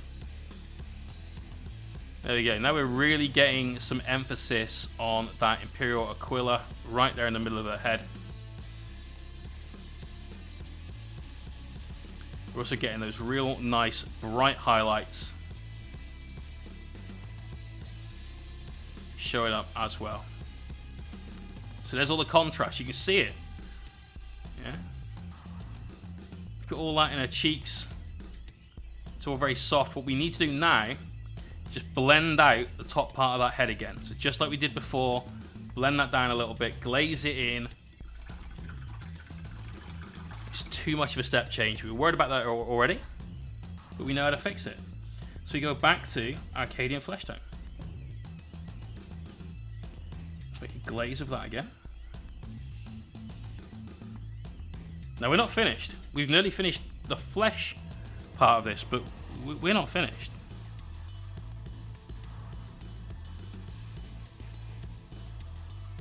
And let's just feather that out a touch. So we're moving towards our darkest area. So like I've said all along, move from the area you want the least impact on the model to the area you want the most impact on the model with your glazing. And yeah, you can see the effect that's having already. Let's get a little bit more in here above the ear. Always moving in that direction, least impact to most impact. And if we look at the difference this side now to this side, admittedly this has got that big lump of whatever that's meant to be. And you just come back in, a bit more water, a little bit more flesh tone, and glaze that through.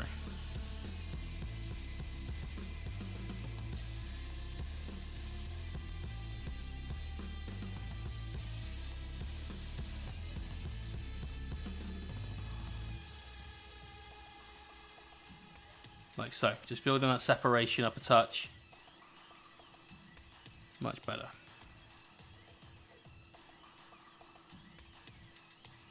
Let's look at things from the front of the head. We've got that real dark Imperial Eagle. I think we could do a little bit better than that though. So I'm going to take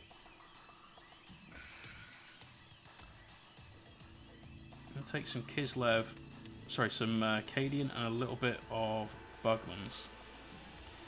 So one more time. And just try and even up this one side a little bit.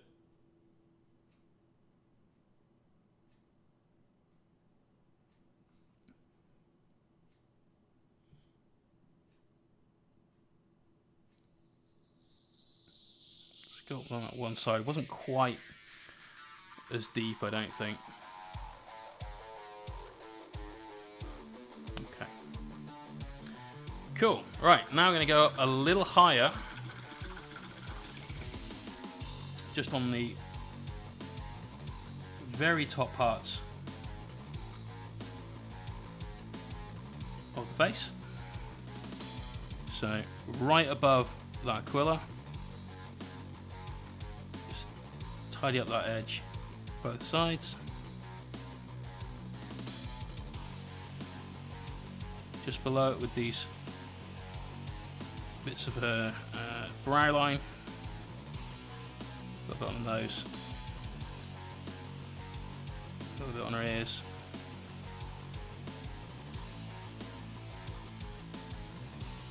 and then we'll glaze that down. So again, all that means, guys, is just add water, basically.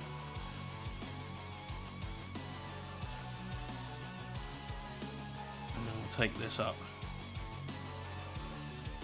Working, as always, least impact to most impact. Going from both directions to get to the brightest point there in the center. Right, that is another way of how to paint skin. And you'll notice the difference between the two, if we get Calgar I back over, is enormous. Yeah, Calgar is very much extremely dark shadows, super high contrast, very rugged, very rigid lines on the face. Whereas this face, much softer in texture, looks a bit more feminine.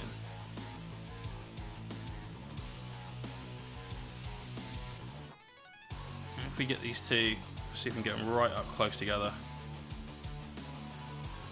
See the differences. So two different ways of painting flesh. Now when we get this on the Mini, obviously it's going to be looking pretty epic. I was going to paint this tonight, but I've got to do I've had to do a little surgery. The dragon, one of his legs snapped. See that little tiny white line in there? It's just where the plastic's showing through. So I had to wait for that to dry completely before we got on with it. But you can see we've got all these Eldari bits. We've got this cool looking skull.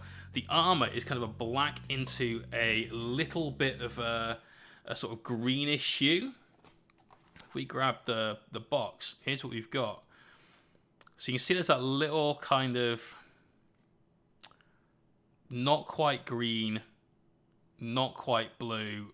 It's not even really teal that she's got going on there. It's a bit of a weird one. Still working out the best way of doing that, but we're going to airbrush a lot of it. And that's going to look super cool. Anton, hey, no problem, dude. But we're not done. All we've done so far is the basic skin tone. But if you were to take my face, which is not a shining example of a face, it's certainly not top 10, you know, and you took every single color, let's say take a photo of my face and start pulling pigment off of the photo and putting piles of different colors of pigment, you'd have more than these four, which is all we've used on her face. You'd have a lot more than that.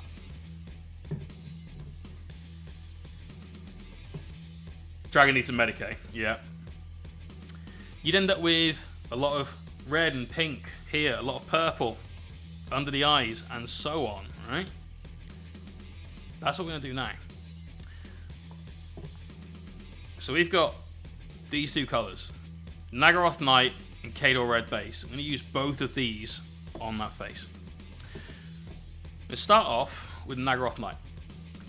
This is going to go under the eyes. Now, here's the really important part. We're not painting war paint. Okay? This doesn't need to be like big, thick purple bands under her eyes. It's not like she hasn't slept for 3 years. This needs to be extremely, extremely subtle. And so, how do we get paint that is super subtle? Anyone in chat got any guesses on what we might do to make paint super subtle? Answers on a postcard sent to Mohawk House, Mohawk Lane. There you go. You guys have got it. Glazing, thin AF glazes. So, here is the purple paint, the Nagaroth Night. I put a little bit of that there. It's an entire brush full of water out of my my little bit of water I got on the palette there. Put it in with that. Then wipe some of that off onto the palette. Picked another brush full of water and wiped it here. So this dirty paint water that we've got here, this is what we're working with. Now it's super easy to pick up all of that glaze, as you can tell. And look what that's done to the tip of my brush. It's gotten big and fat and bulbous and not the right shape at all. We don't want that. We want to work with a brush that's got a nice pointed tip on it. And so look at all of this paint that we've just taken out of get you to paint it. I mean, all right, Ventress, yes, good answer, clever. there's still more paint on the brush. But we want the very minimum on there. Whether you use your palette to wipe it off, whether you use like the back of your thumbnail or whatever. I say the back of your thumbnail, that's kind of the front of your thumbnail. The back of your thumbnail's right down there, and that's going to get really nasty. So don't use the back of your thumbnail to do anything. But we want the very smallest amount of paint that we need on the brush. And then just with a light stippling motion, using the side of the front of the brush, we're going to paint our eye. And this will take several coats. And that's totally fine. Because it should be subtle. It shouldn't be, oh holy shit, she's got the war paint on.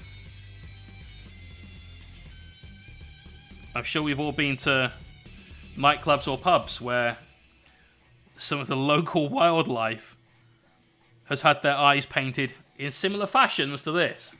It's not what we're aiming for. Not at all. So dry that down, get the hairbrush, hair dryer out. Hairbrush isn't going to help you out.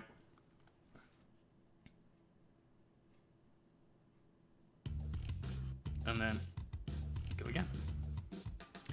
And this isn't going to have the most stark effect because of how small an area we're painting this onto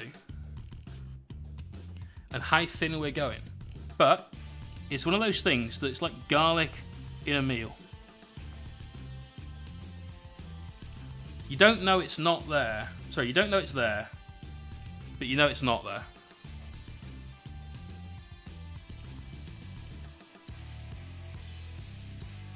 It improves everything. Mates Miniatures, how you doing? And Saj Senpi. Saj, there you go. How you guys doing? Local wildlife. You all know what I meant.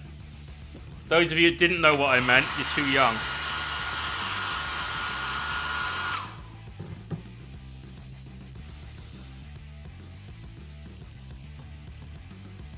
So another tiny bit of purple.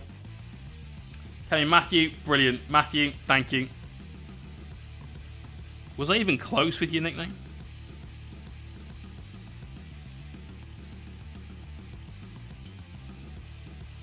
So you should be able to see there's a little of that purple that's started to build up on this now. It's super faint, but it does do quite a lot in real life. And go a little thicker,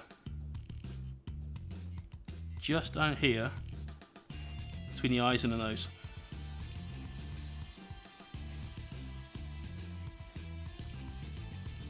And then the next one we're going to do, like I said, is some red. Does anyone know where the red is going to go?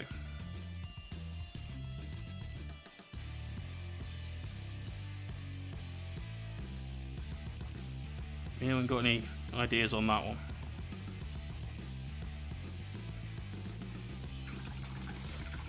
Cheeks is a good answer. If we wanted to, give it like a rouge sort of thing going on, but no, not quite. Close. Cheeks towards the ears. Ears, definitely a good answer. Yeah, but not quite. Wrong hole, to use the punchline to a much loved joke as a child. Who am I kidding? I'm still a child.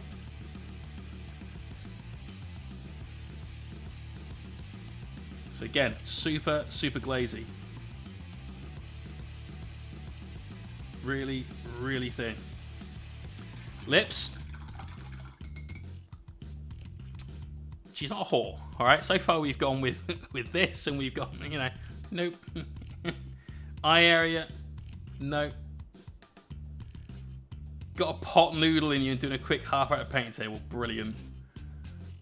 Hey, there we go. We got a follow bot.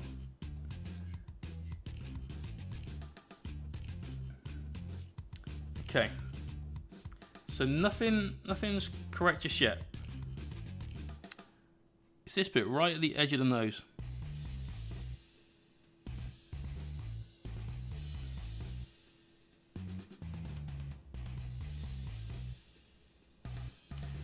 essentially, this little shadow just here is what we're painting now.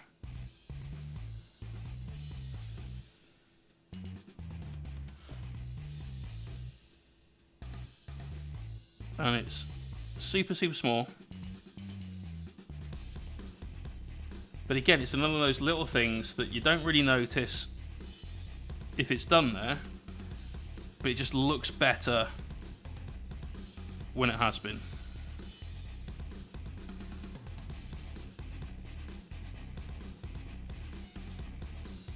Toony Spruce draws his sword and slays the bot. Yes. Well done, Toony Spruce.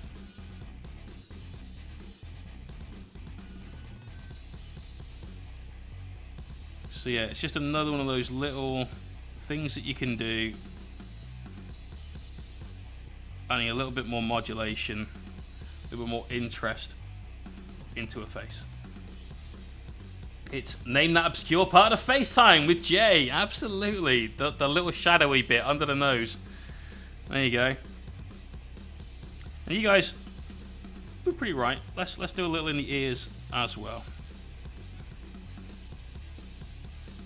Some good suggestions.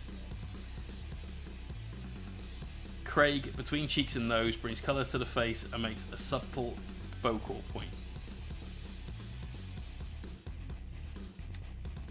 Refresh my page at the wrong time and can't retrieve. Oh no. See, I love how you guys have got this shit sorted out. Absolute team of badasses.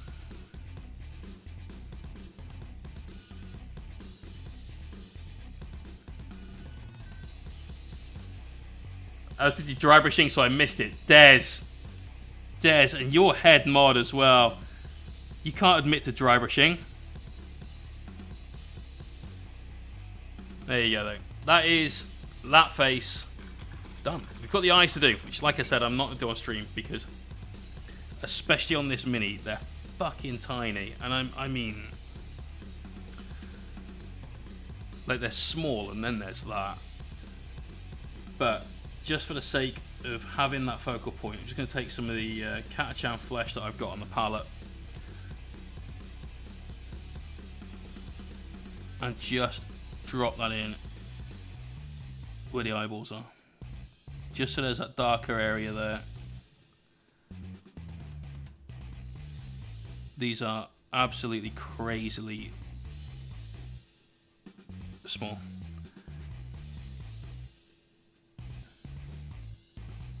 There you are.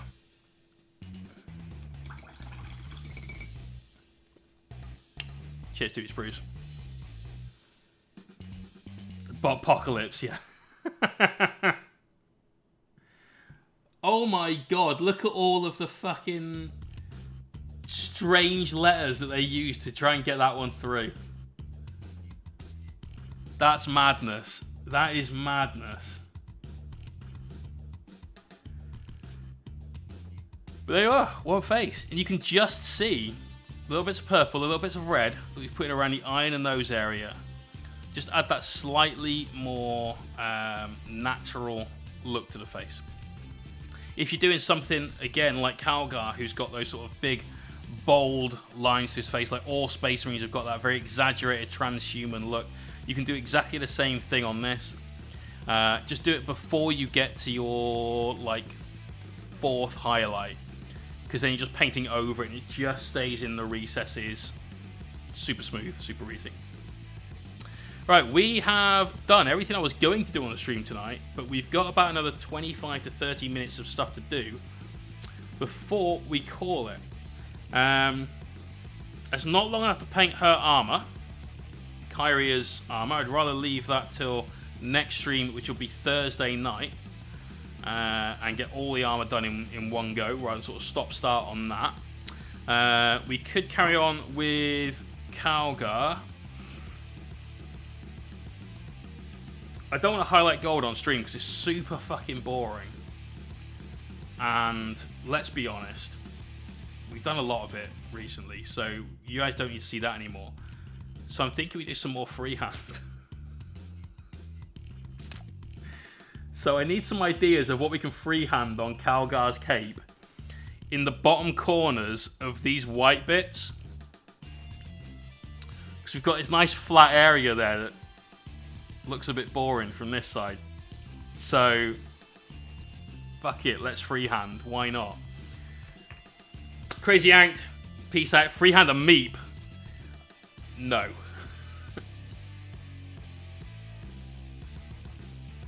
A border is exactly what we're thinking, Drunk Mystic. I want to do it on the white rather than the red, because the red's really powerful and pops out a lot. It's got this big Ultramar symbol on it. I want to do it on the white. Some blue inlay. Rutan Clan, you are currently the meep commander. You're 100% in the lead of meeps. So you need to be here on the 29th, spend all your meeps, win that £50 hobby voucher, and potentially, for those of you that are here on the 29th, you could win this Invicta Warsuit painted by me in a colour scheme of your choice that isn't an Ultramarine.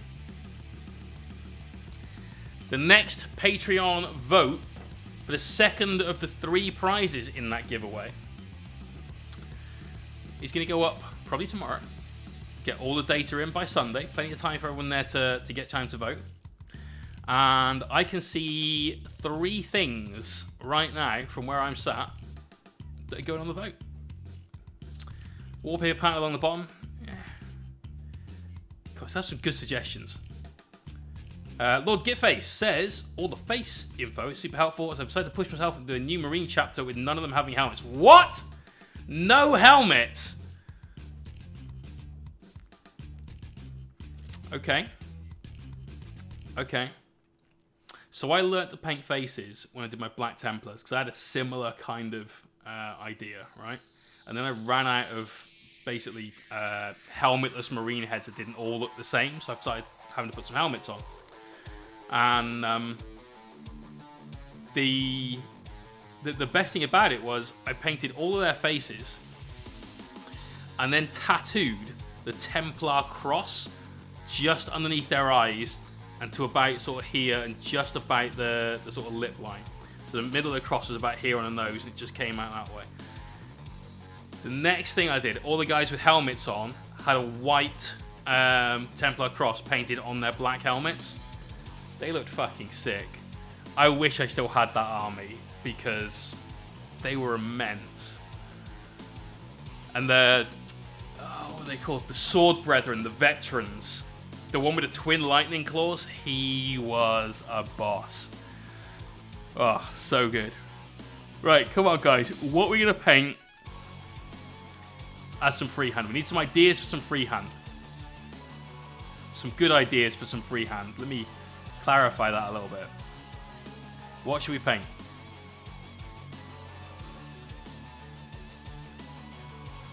It'll be something cool.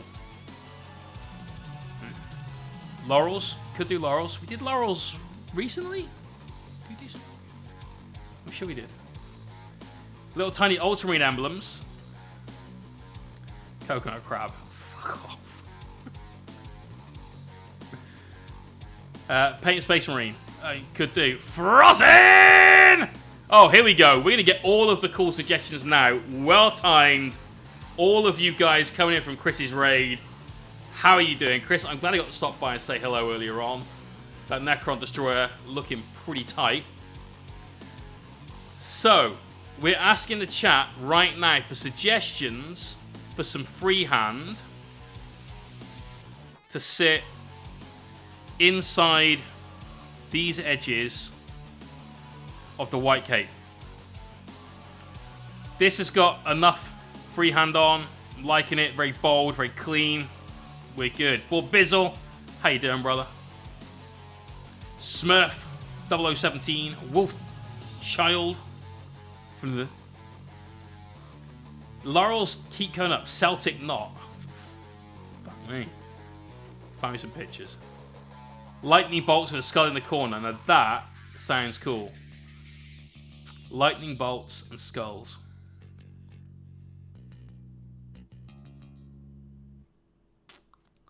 Yeah, alright. We could do that. Papa Smurf, not going to paint. like legit Papa Smurf. It would be hilarious. A Hydra, yeah, 3-headed serpent. Latin says, on your enemy bodies shall you walk. Oh, I'm so bad at text. A dick butt. That's it. The stream has spoken. Dick butt it is. Ultramarine emblem with the skull in front and... Oh.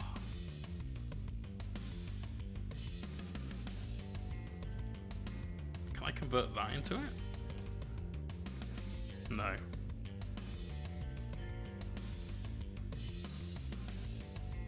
Could I?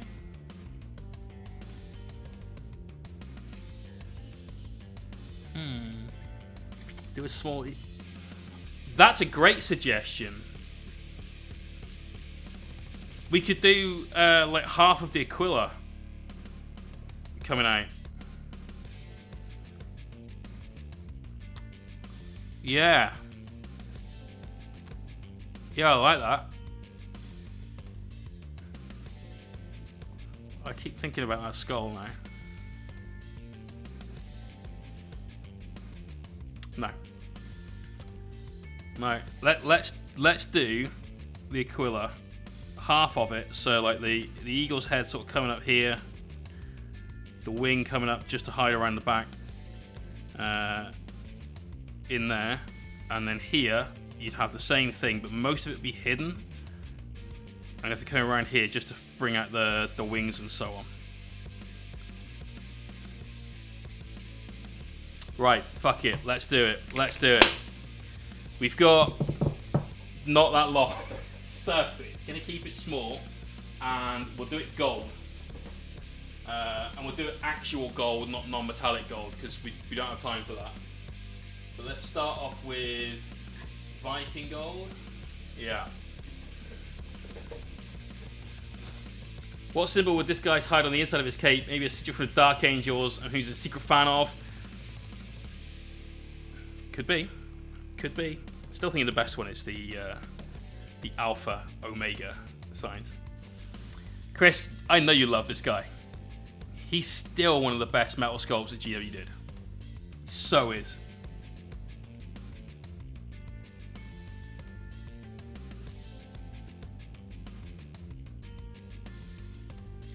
Right, so thinning this down quite significantly. A wolf howling at the moon, but the moon has a rocket orbiting it, with David Bowie riding the rocket with a tattoo of an ultramarine symbol on his cheek. Should have done that. Yeah. Right. We're going to keep this relatively small. So let's do sort of the Aquila from here, with a head there, and then a wing that comes up here.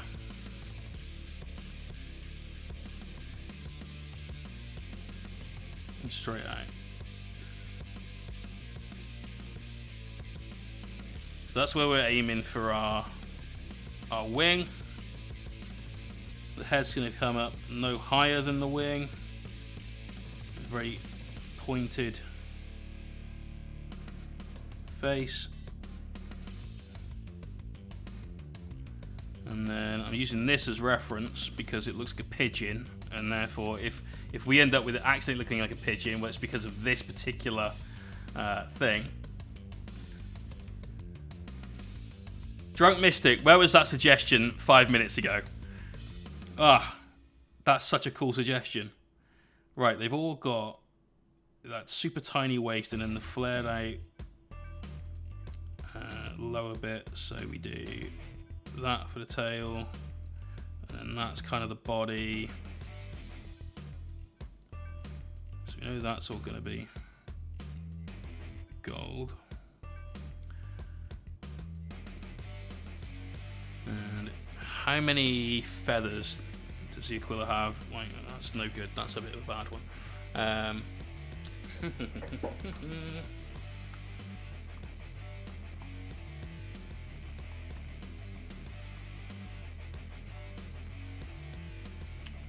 Here we go. So we've got ourselves some reference material. Oh, it's just been cut off slightly. There you are. So there's our silly bird. Good. There you go. Big picture. That's what we're going for. So, 1, 2, 3, 4, 5, 6. Curves round. I don't want the curvy one. Alright, we'll do the curvy one. Fuck it. With lightning bolts. With lightning bolts. Curvy colour with lightning bolts.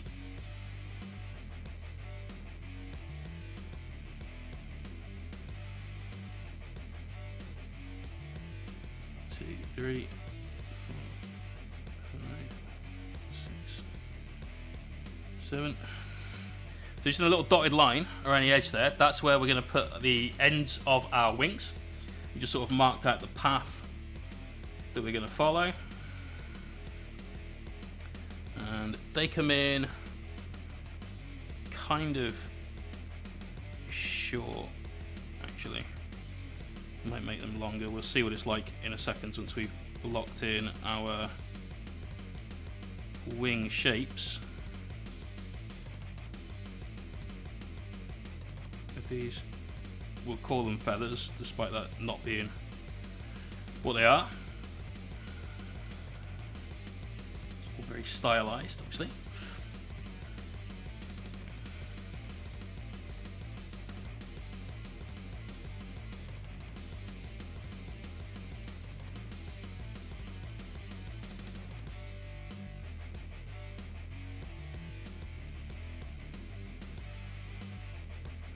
Build that spine up a little bit.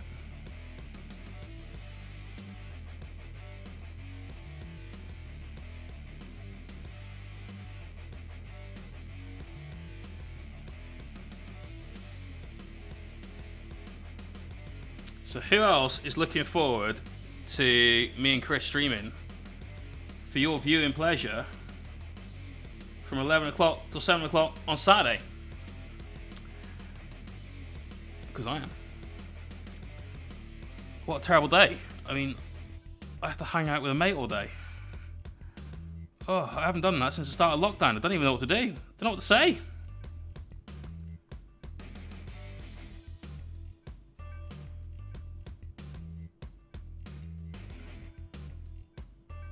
Right, there's our pigeon wing. It's a bit of a pigeon wing, let's be honest. But, you know, looks like a dove. Have to work on that head a little bit. I think it's gonna have to be starting much closer to this than we thought. And they're kind of stylized like raptor head. So he's got a flat top and then that kind of hooked beak. Yes, it looks fucking awful right now, but give us a minute.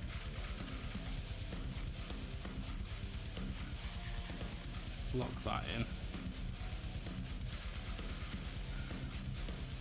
Looks more like a dog right now, but give it time. Give it time. Whoa, I'm a TV, Nick! Holy for Jesus! How are you doing, dude? Courage and honor indeed, my friend. Courage and honor indeed. How you doing?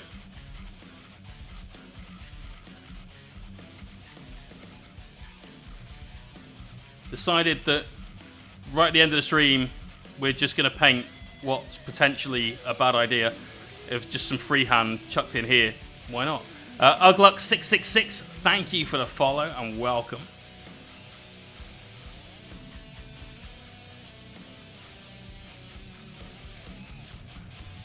All right.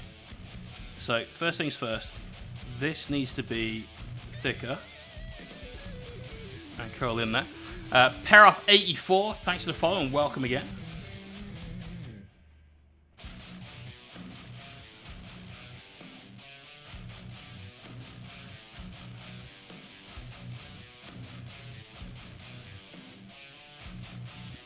There we go. Just change the angle of that curve a little bit as we get towards the neck.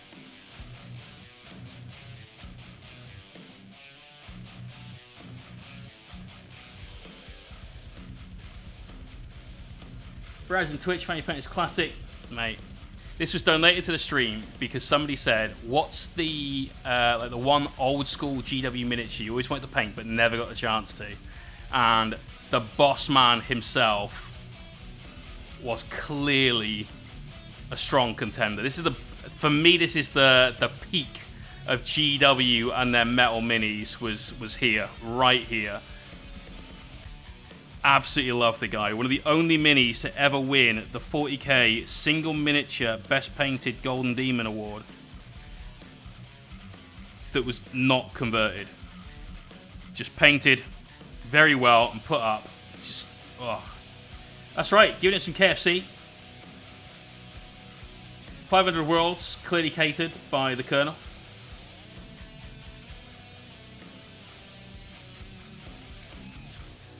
I mean, having said that, I don't miss working with metal minis because this guy was much easier to paint than he is.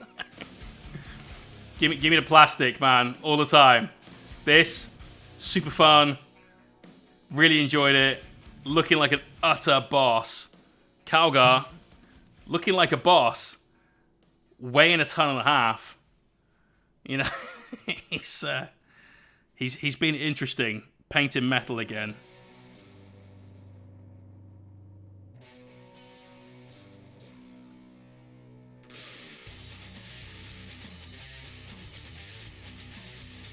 He is a bit of a lump.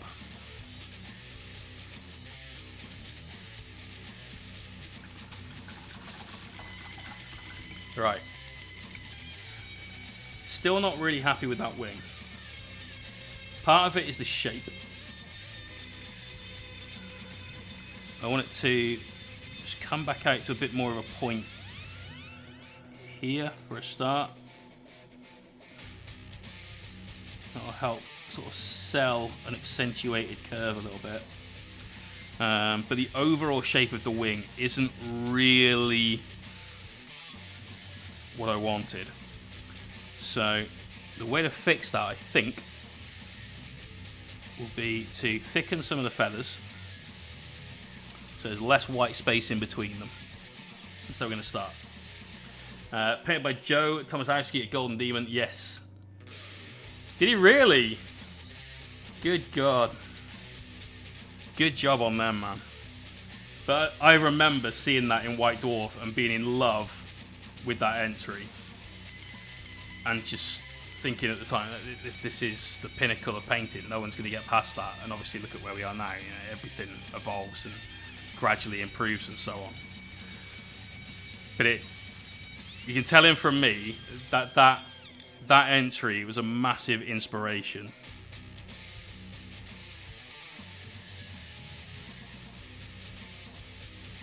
What a guy.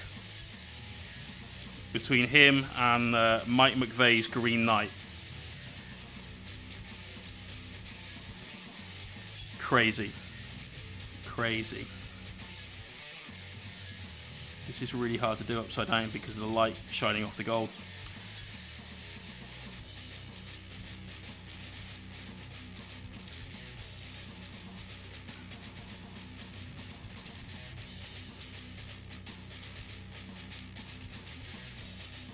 Right, here we go. So we're just sticking up those, we'll call them feathers. And that's helped a bit. We've still got this weird area just up here that I'm not loving. Need to fix that a little. That knight was something else.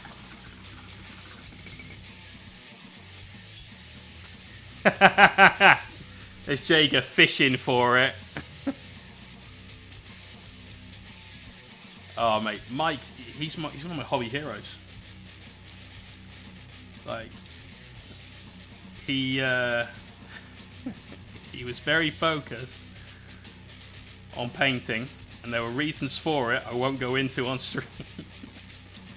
But I got the chance to meet Mike when I was working for GW a long time ago. And I did a little bit of time up in the studio working on some of the bigger display armies. Painting many Goth Orcs has meant I no longer want to paint check marks ever again. And Oh god, he's such a genuinely decent guy. His privateer press stuff, P3 is, sorry Warhammer TV Nick, P3 is my go-to paint line for a lot of things.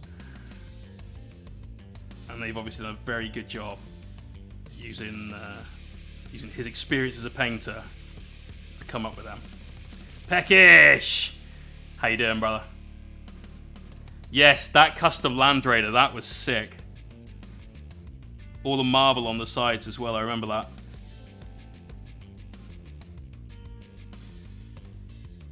Right, so we've got most of this blocked out.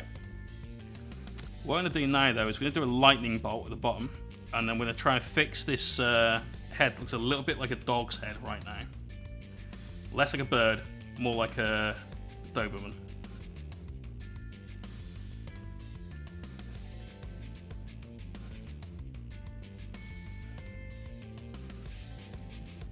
Alright, so down with a little step back and then a bolt out to the bottom,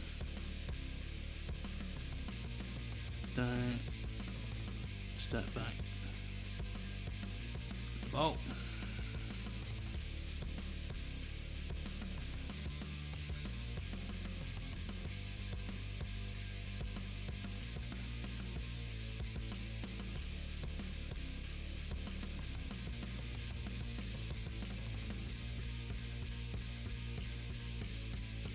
There you go. Kept that one a little skinny, but it's okay. That's kind of what we want. Right. So we need to tidy up the ends of the wings, but I'm going to do that with the white when we go in to tidy up and just clip them all to the same length, essentially, or at least the same curve. But that head is, like I said, not good. We need to change the angle and the beak a little bit. And then the ear piece is too long. And the neck is too thin, I think. Let's do that. That looks a bit better. A bit more of a flat head would help.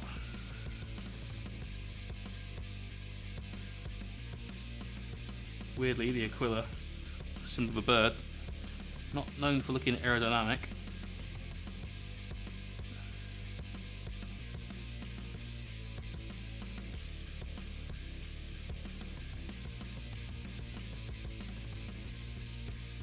Cool. So that's not terrible. I'm going to give myself a solid 4 out of 10 for that so far. But we've got some highlights to do, and we've got some tidying up to do. Let's get some highlights on the go. So we're going to go from Scale 75's Viking Gold up to my absolute favourite. Get that Dwarf Gold on the go.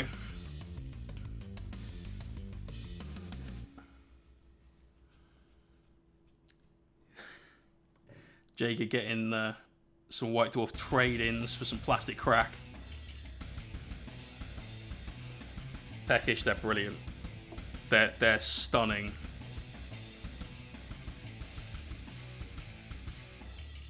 And they behave so well when you thin them as well. So, although the elf gold from them is possibly one of the worst golds I've ever used, and that includes every paint company. Not a fan of that at all. It's so wishy-washy. Alright, so highlights. This is going to be more of us trying to establish some shapes in our bird. Leave some of that Viking gold in the recesses here and there. So obviously we're going to paint the feathers, and we'll try and do the leading edge, so that's anything on the top or the front of them.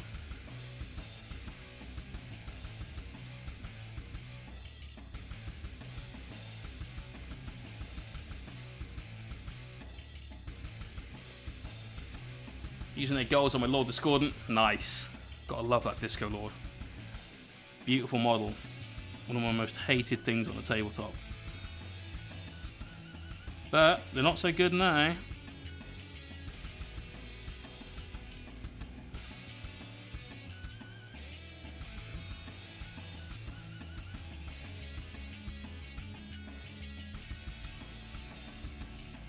There we go. So it should be just starting to get a little bit of shape. So that hard to see it on camera because of the shine, but it is there. Just about make it out. I tried the Scale 75 Alchemy. It changes their metallics. No, I haven't. My housemates just picked up a load of their non-metallic metal stuff, and I don't think his intention is to do non-metallic metal. I think it's just that paint set happened to have a lot of things that he wanted in. I'd love it if you did have a go at it, man. Really challenges your brushwork. Makes you really have to focus on your brush control.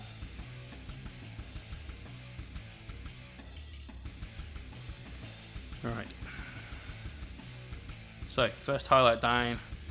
Let's grab some of my pre-mixed second highlight, which is a mix of that gold and scale 75 gold and some Vallejo silver. We get these highlights down, tidy up with the white, and then we'll be going into the work in progress gallery. So if you guys have got something that you'd like to show off, unless it's top secret and you can't, in which case we totally understand. Exclamation point Discord. Go and show us your stuff. Show me what you got. So a little highlight on the top of the bird head. We're going to come in and do the eye in a minute as well. That's going to be in white. A little bit on that lightning.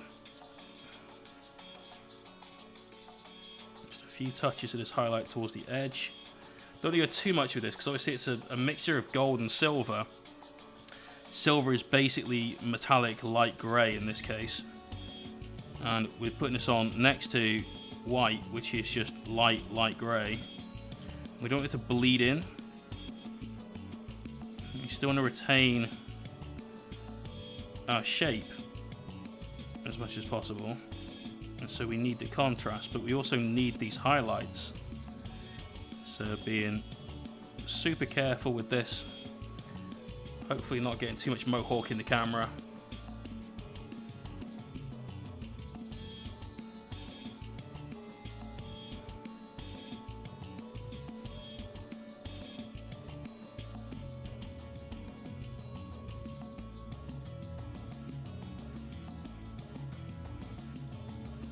All we're trying to do is essentially give that illusion of this being 3D. And it's not terrible, but for a relatively quick job, I think we've done okay. Like I said, I rate this a solid 4, and well, we'll give it a maybe a 5.5 out of 10 now. Just grab that white, tidy it up a little bit. For that, we're going to be using some white ink.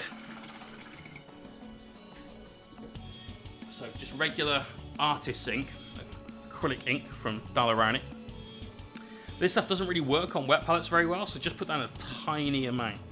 It really likes pulling up extra water from your wet palette and goes super thin, super fast. So literally just use what you need to. Don't go mad. You'll be wasting it. Right, so the first thing I'm going to do is going to tidy up this ear that we've got that went a little bit too crazy. So we're just going to stipple on carefully around that area to get our coverage.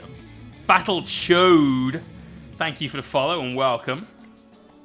So that's made that ear look a lot more like the bird's ear that we should have on the quilla, and less like a dog's ear. And the whole thing looks like a fucking pig's ear, if you ask me. But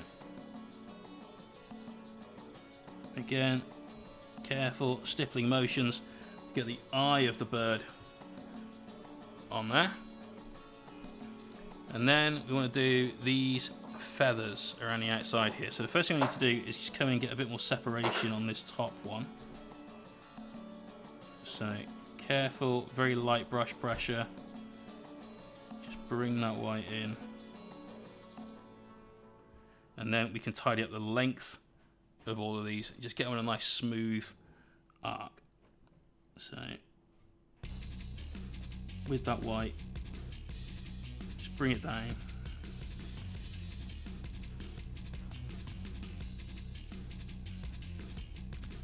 It's not so bad now. That eye's a little bit too big. So we just cut that back in with a bit of the darker gold that we were using.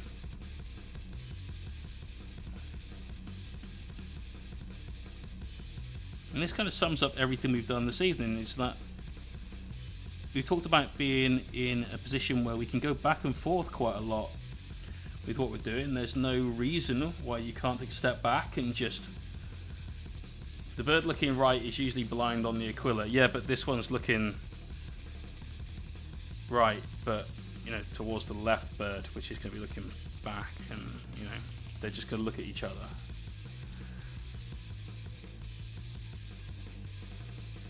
You're right, though.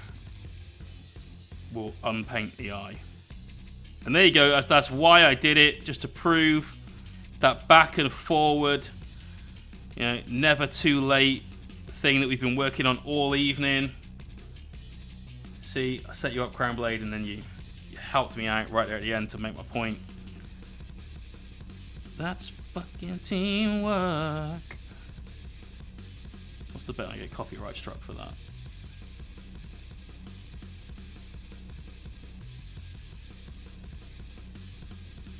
Again, just tidying up some of the inside lines on these feathers. Oh! Not the time! Not the shit! I gotta stop. Brush for Hire UK. Corey, how you doing, brother? Oh. Doing a little bit of freehand and suddenly the dun, dun, dun, dun. No! How you doing, man? How's your stream? Thank you for the raid. Let's get some love in the stream for Brush for Hire UK. You've been streaming now for about a week and a half, I think. That's got to be something like right. Streaming is stopping me from watching you. Well, you could have me on in the background. Don't do that. Right, let's go and get rid of that eye. Bam, done. So we did a little last-minute freehand on Bobby G Jr. over here, and it's come out okay. You know, you can just about see the different highlights you put in there. You've just got that slight sense of it being 3D. That's not bad. I'm okay with it. This one gonna be much harder because you got to bend it around the corner, but fuck it. Well, you know, why not? Let's do Aquilas. Just adds a little bit more interest to what was just a plain white cloak. Much, much cooler. Banging. So tonight, we've painted faces. I showed you guys two different ways of painting faces. Go from the darkest color, working up to your brightest, and then establishing a mid-tone and blending everything up or down from that mid-tone. And on this face, as you can see, it gave us some much, much softer skin tones. It's exactly what we want for a female face. So two different ways of doing it, and then because we had some time left over, hashtag fuck it, freehand. And there we go. So I hope you guys have enjoyed the stream. We are going to be back on Thursday, where we will be working on Kyra's main body. You got that to do. Then Friday will be the Patreon video guide to how to do the final sort of touches and little finishing bits to your mini. That includes a tutorial on how to do some freehand, and this section is completely unedited. That's just a set block of footage shows you just how quick it can be to do a simple, I say simple, shape like this. Not bad. Little bit of the video as well is how to get these really nice, realistic weathering effects going on. That again, super simple. So that's content Thursday. That's content Friday. On Saturday, Exclamation Point Frohawk, myself and Chris Frozin are both painting, let's grab one of these boys, some plasma inceptors in what could possibly, don't Google, fuck it, no, don't do that. Alexa, what does, both Chris and I will be painting these in what could possibly be Soul Drinker's colour scheme. Not Dark Angels, obviously. I've still got to build mine. I have got some cool basing material though. So that's content Saturday. And then Sunday, we're back in for another evening stream. Monday it's Hellstorm stream. Tuesday it's this stream. Currently we're getting 1 day off a week. Never mind. So there's loads going on. It's all good. But for now, let's see what you've been working on. That's enough of what I'm doing. Let's go to the work in progress gallery over on Discord. Exclamation point Discord. We got Ketz. He's been working on some Blood Angels.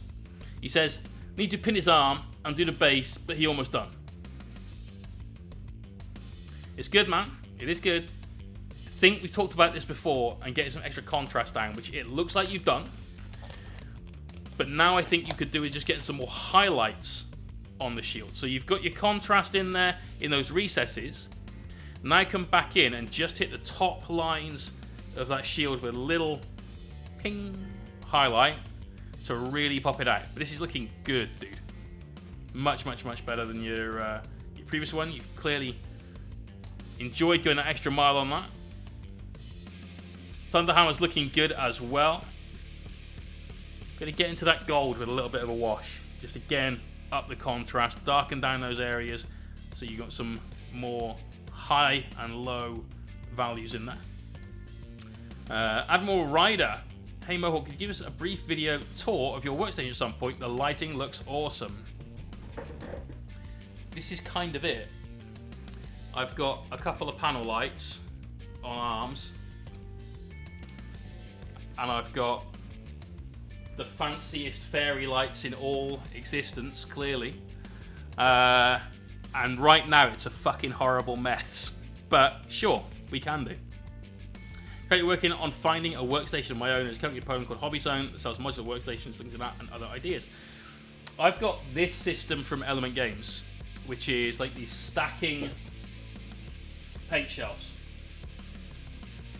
So each one of these contains like 18 paints, and you can buy ones that are made for GW paints and ones that are made for dropper bottles like your Vallejo styly. And I've got 4 of those per set of shelves. They've got a little area at the bottom you can just about see some trays, and then not that I can get to them right now because there's Dark Angels in the way. There's some little pull-out drawers of things. They're really good. The whole set was about 100 quid.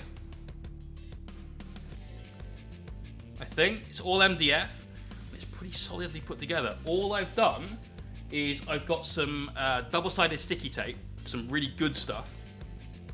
Put it underneath it and just like squidged it down and glued it to my set of drawers here, because that way I can't nudge it and have all my paints going off the back down the back of the radiator. So yeah. But yeah, I'd strongly recommend that. There's a link to Element Games there, which is an affiliate link, so it helps the stream out if you use it, and the Element Crystal code, which we use to buy giveaway stuff for the stream, so definitely something to use. Hey, no worries, dude. Can you get your opinion on swapping sit-up paint pots and dropper bottles? You find it worthwhile?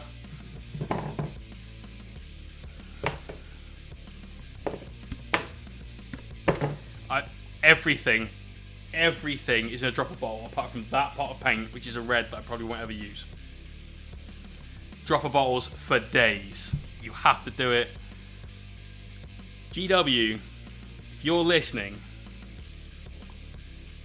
this is what we all want for Christmas. You can keep your paint handles that look like marital aids. That's what shot glasses were for. Give us dropper bottles, alright? The meme is real. Give us dropper bottles. Last shot of the Terminator.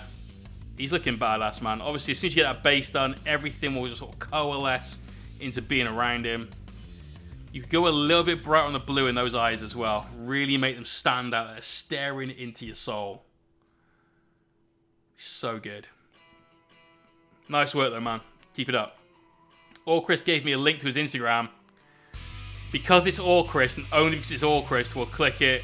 Here you go. This is the Chimera.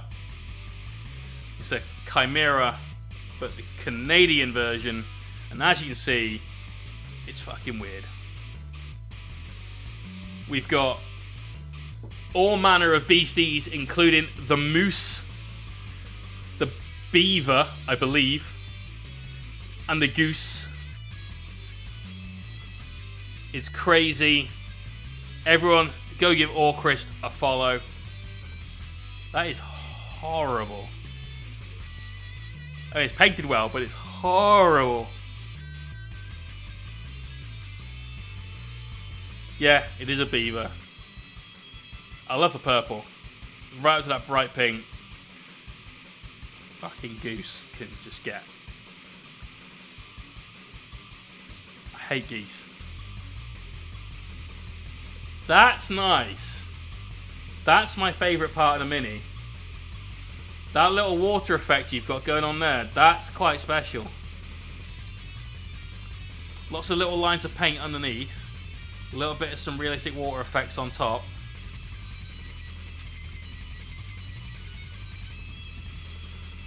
Totally stealing that. Totally stealing that. Yeah, good work. Good work, dude. Right, Gummer, here we go. This is Gumbalina, and this is 95% done. Mostly contrast paints. Let's get serious on this boy. This is good. By any means, this is good. When you take that and say, I painted this almost entirely with contrast paints, then it becomes even better. Can't argue with the quality that you can see here. Epic work, mate. You've definitely channeled your inner Juan and got this bad boy going. And its turnaround time was quick as well. Your photos could do with being slightly more in focus, yeah, because when you get them to this size, they're a little bit grainy. But the Mini looks awesome. I think the membrane on the wings is the only thing that you need to push a little bit more.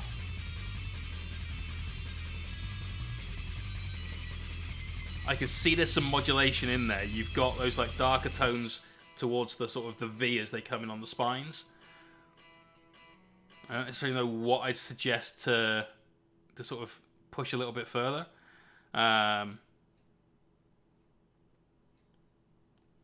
Maybe you could get a little bit more red in there. You've got some purple and some blue. The red would just sort of warm them up a little bit. Look a little cold in places. And they're a great place for freehand as well. You know, I know it's not necessarily what your goal is on this, but you can definitely pick them out a little bit. Right, here's Commissar Bob. Turret before binifying, he says. So here we go. This is that Tau Sentry bin. And he's going to put some slogans on this, he said. To make sure people are recycling and so on. So there you go, little pulse rifle. Excuse me, let it up against it. Got the rocket pod bin. All good. So, I took it a bit far, he says. I'm guessing that's the like no littering sign of the 41st millennium. It's good. I like it. A little bit of freehand.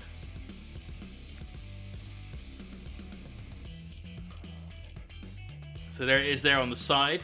You see that opposite the pulse rifle. Oh dear. What have we got here? That's the Japanese symbol for fire, and I know that because my housemate's got a shit tattoo of it on his shoulder.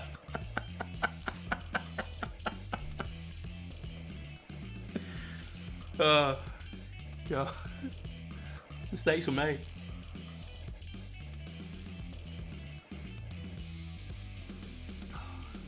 Nice. Oh dear. What happened now?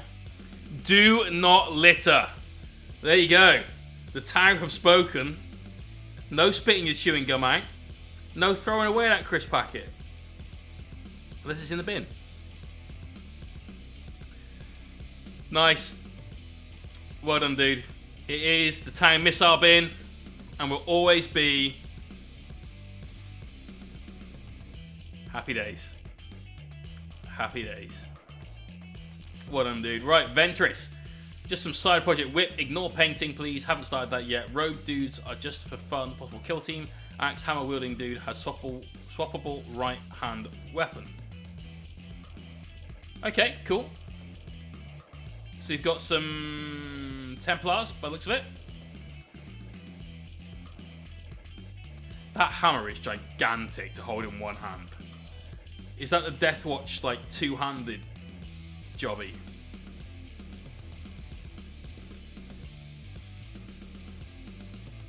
These are cool. These look slightly thinner than normal. Am I wrong?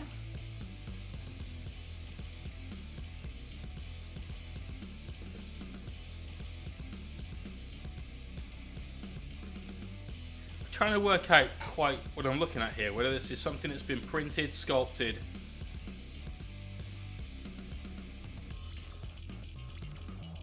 Is it me, or do these guys just look a little skinny?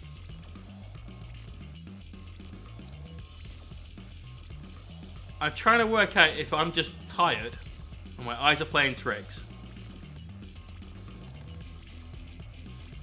Oh, okay. That makes sense. Sigmarines, yeah. Got ya. Now I get it. Now I get it. Right, let's see what this bad boy is. What the shit is that he's got on his shoulder? Okay. When you haven't got enough chainsword for your chainsword's chainsword, so you can chain axe while you chainsword. With a double chain axe.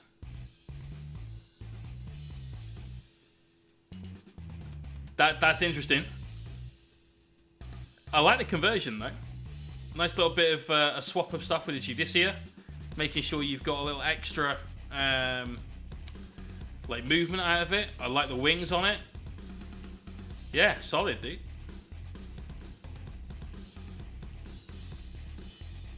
That Giganto hammer axe, chain hammer. It's a chain hammer. It's too wide to be an axe. It's a chain hammer. There you go. He's got a chain hammer. Clearly fit for an angry marine. Oh, we can have a shield as well. I like you with the shield. Yeah, that was good. Keep the shield. And his chain hammer. Here you go, here's Frozin, Archon, Zaya, and Rakan.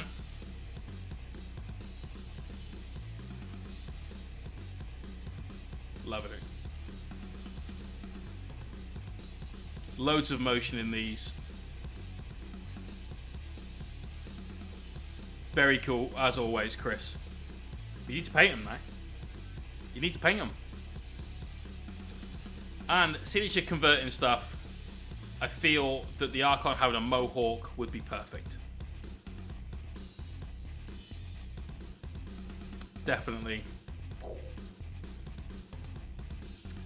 Gotta be done. The Johnsonator, Leviathan Whip, working through AK Interactive rust streaks at the moment. Right, let's see. I love these painting. God, you look at that.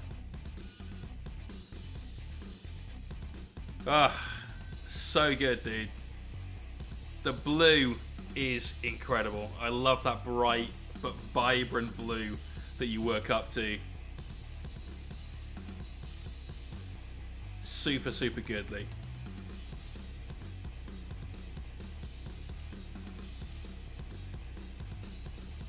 God, look at that white. Really, really nice, dude. Always, always impressed by your work. Ah, fuck. And look at the difference, yeah? We've gone from factory fresh to factory fucked. That thing has seen better days. Once again, factory fresh, factory fucked.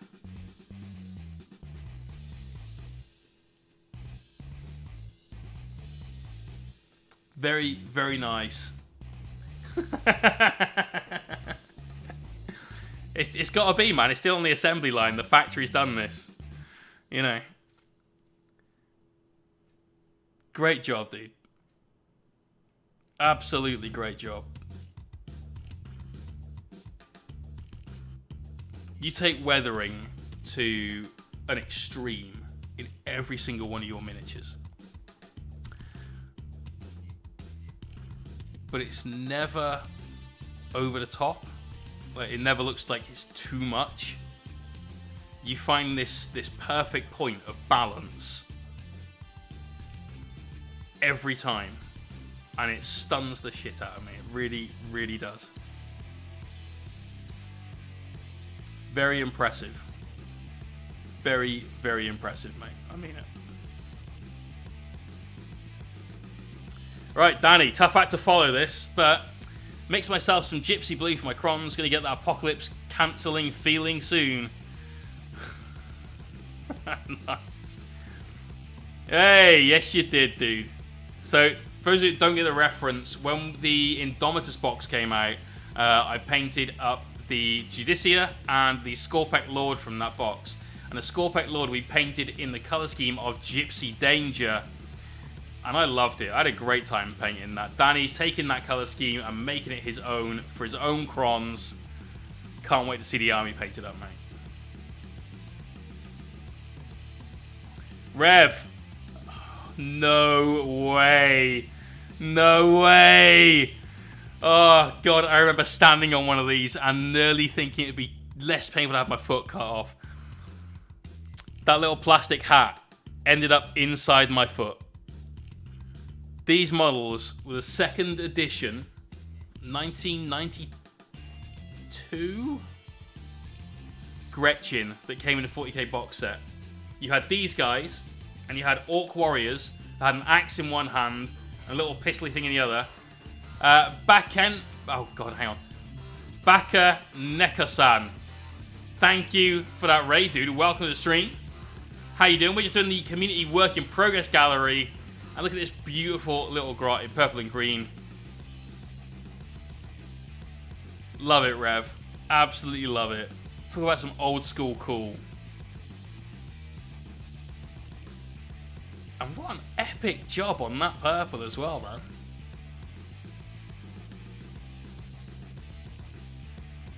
Very, very vibrant. Like it.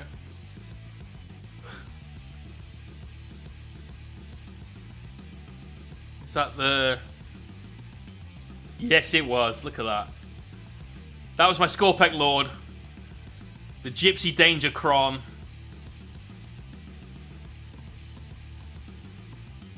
God, I had so much fun painting these that weekend. Both of these painted on the Indomitus launch weekend. That power sword, we're going to do a tutorial on how to paint swords just like that. That power sword took about 4 minutes. Not kidding. So easy. So I'm going to do a tutorial for Patreon on those at some point soon. But dude, this is absolutely boss. Love it. Drunk Mystic, Formoroid Crusher complete. This is the Warcry dude. Oh, he looks so nasty. Really nice job on the flesh tone. You've got those scars in there looking pretty nice and fresh. Then great work on the dirt all up his arm. Nice weather on the shoulder pad. Yeah, this is good, dude. This is really good.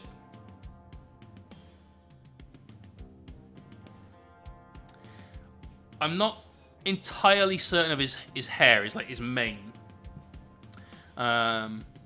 It looks a little bit like he's sort of wet look gelled it.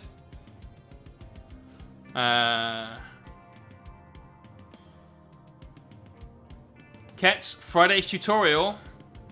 No airbrush. No airbrush. Just you wait. Did you get a copy of Torrentus? That's the Chaplain guy, right? If it's the Chaplain guy, he's up there at the top, just here. So yes. Yeah, not entirely certain of his main. I'd maybe would have gone for a different color.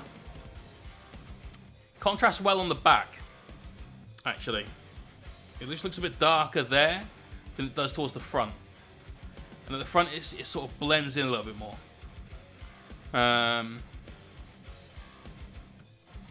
Not sure what to suggest on that, but for everything else, I love it, dude.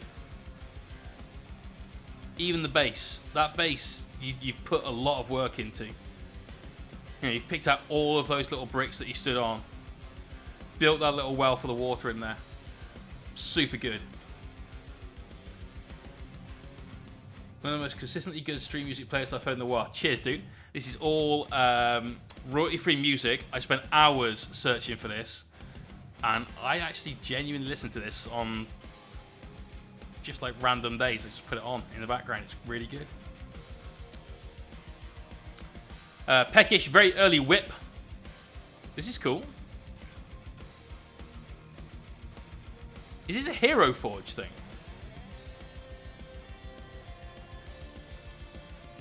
Nia, the drunk monk. Nice. Yeah, this has been 3D printed, right? Because those little dots on the underside of the arm, that's the little scaffold joints.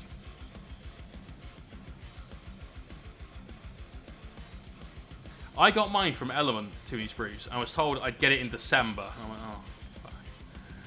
Because I did order it from my local. And I try and support my local as much as possible. And I ordered this. And then I was told literally the day after like all the shipments went out that they hadn't ordered it. Because apparently there'd been some mix up and it was GW's fault. Sounded familiar, that. So I got it from Element instead. But this is cool. I like it. Cool little mini. Ugluk666. First 2 minutes after 25 years of break. Oh, first 2 Marines after 25 years of break from painting. But I'll tell you what, mate. In that 25 years, you didn't lose any skill. You know. This is good. Very heavy metal style. Boxes drawn around things. Yeah. That blue, pretty sound. For the shoulder pad, the one that is closest to the safe side of the gun, you know, just get that little line on the inside there as well. Help that stand out a little bit. It just looks very different to the rest of the armor that you've got. So pop back in and do that. Great job on the eye lenses as well. Overall, mate, you should be happy with these.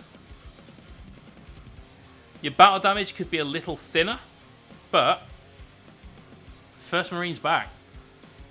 I can't be mad at this. Can't be mad at this. Good job. Oh, look at that shot. Got the glamour shot and everything. Very, very nice, my man. Very, very nice. Right, brush for hire. Here we go. Don't be too critical. Still trying to adjust painting on camera. Well, let's get zoomed right in, shall we? Okay. Corey. Biggest criticism is your base is bright yellow. It's got to have a black rim. That's it. Those are the rules. Must have a black rim. Everything else, acceptable. No, dude, looks good.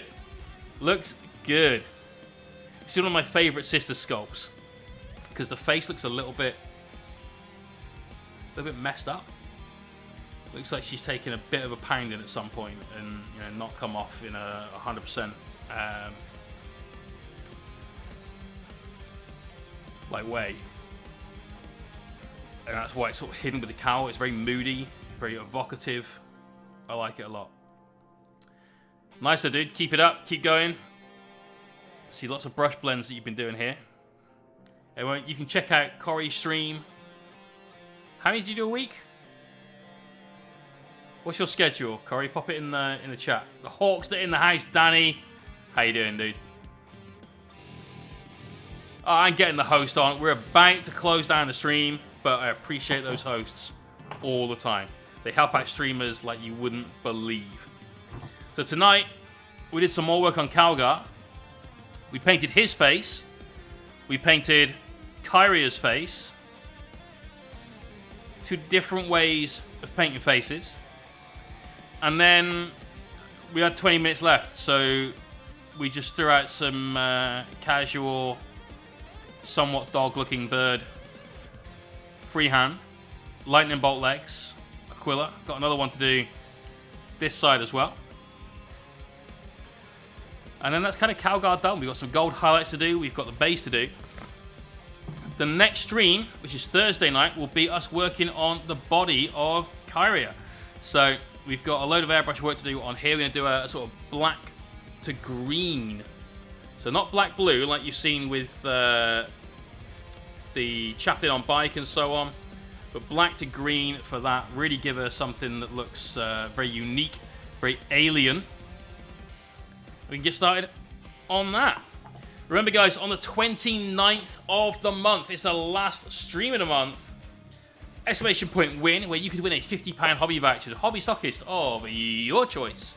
Exclamation point mystery, where you could win one of 3 miniatures painted by me in a color scheme of your choice. You could either win this Invicta Warsuit, another mini that will be revealed on Sunday and will be voted on by the community over on Patreon from tomorrow onwards.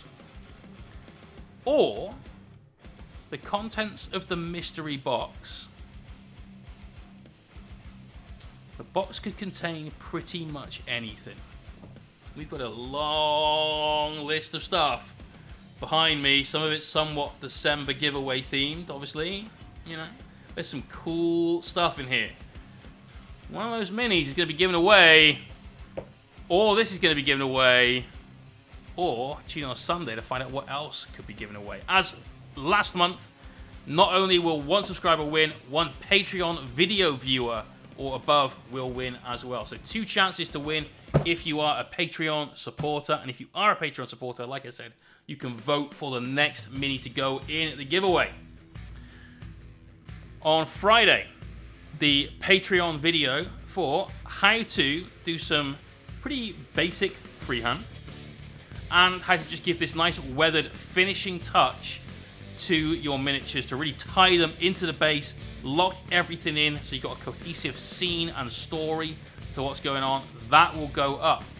Also on Friday, the PDF tutorial on how to do your bases and really bring them to life a little bit more will go up. So content on Friday as well. Saturday, it's the Frohawk duel. Myself, the Mohawk versus Chris Frozin. The Froz. Hadn't thought that one through. 8 hours of content. We're going to start off at 11 a.m. Be here, where you can fuck around with our paint selection just by voting in the chat. It's going to be a fun day. Let's go find somebody over here on Twitch to pass the hobby love on to. Let's see who's streaming. Who we got? We got Slow Fuse is on. Nalindy is on. Every time I raid Nalindy, she's just sat there, chin wagging there. Like, paint something! Is she actually painting? If she's painting, we might raid Nalindy. No, she's doing her whip. We can't whip to a whip. Steiner's on. Who else we got? Let's look at these recommended channels. That's a commercial. They're all going to be commercials, aren't they? I don't want commercials. Okay. Scrap all that.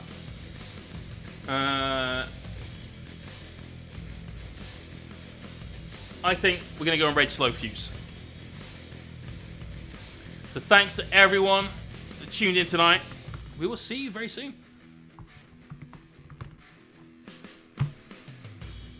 Peace out, everyone. Catch you Thursday.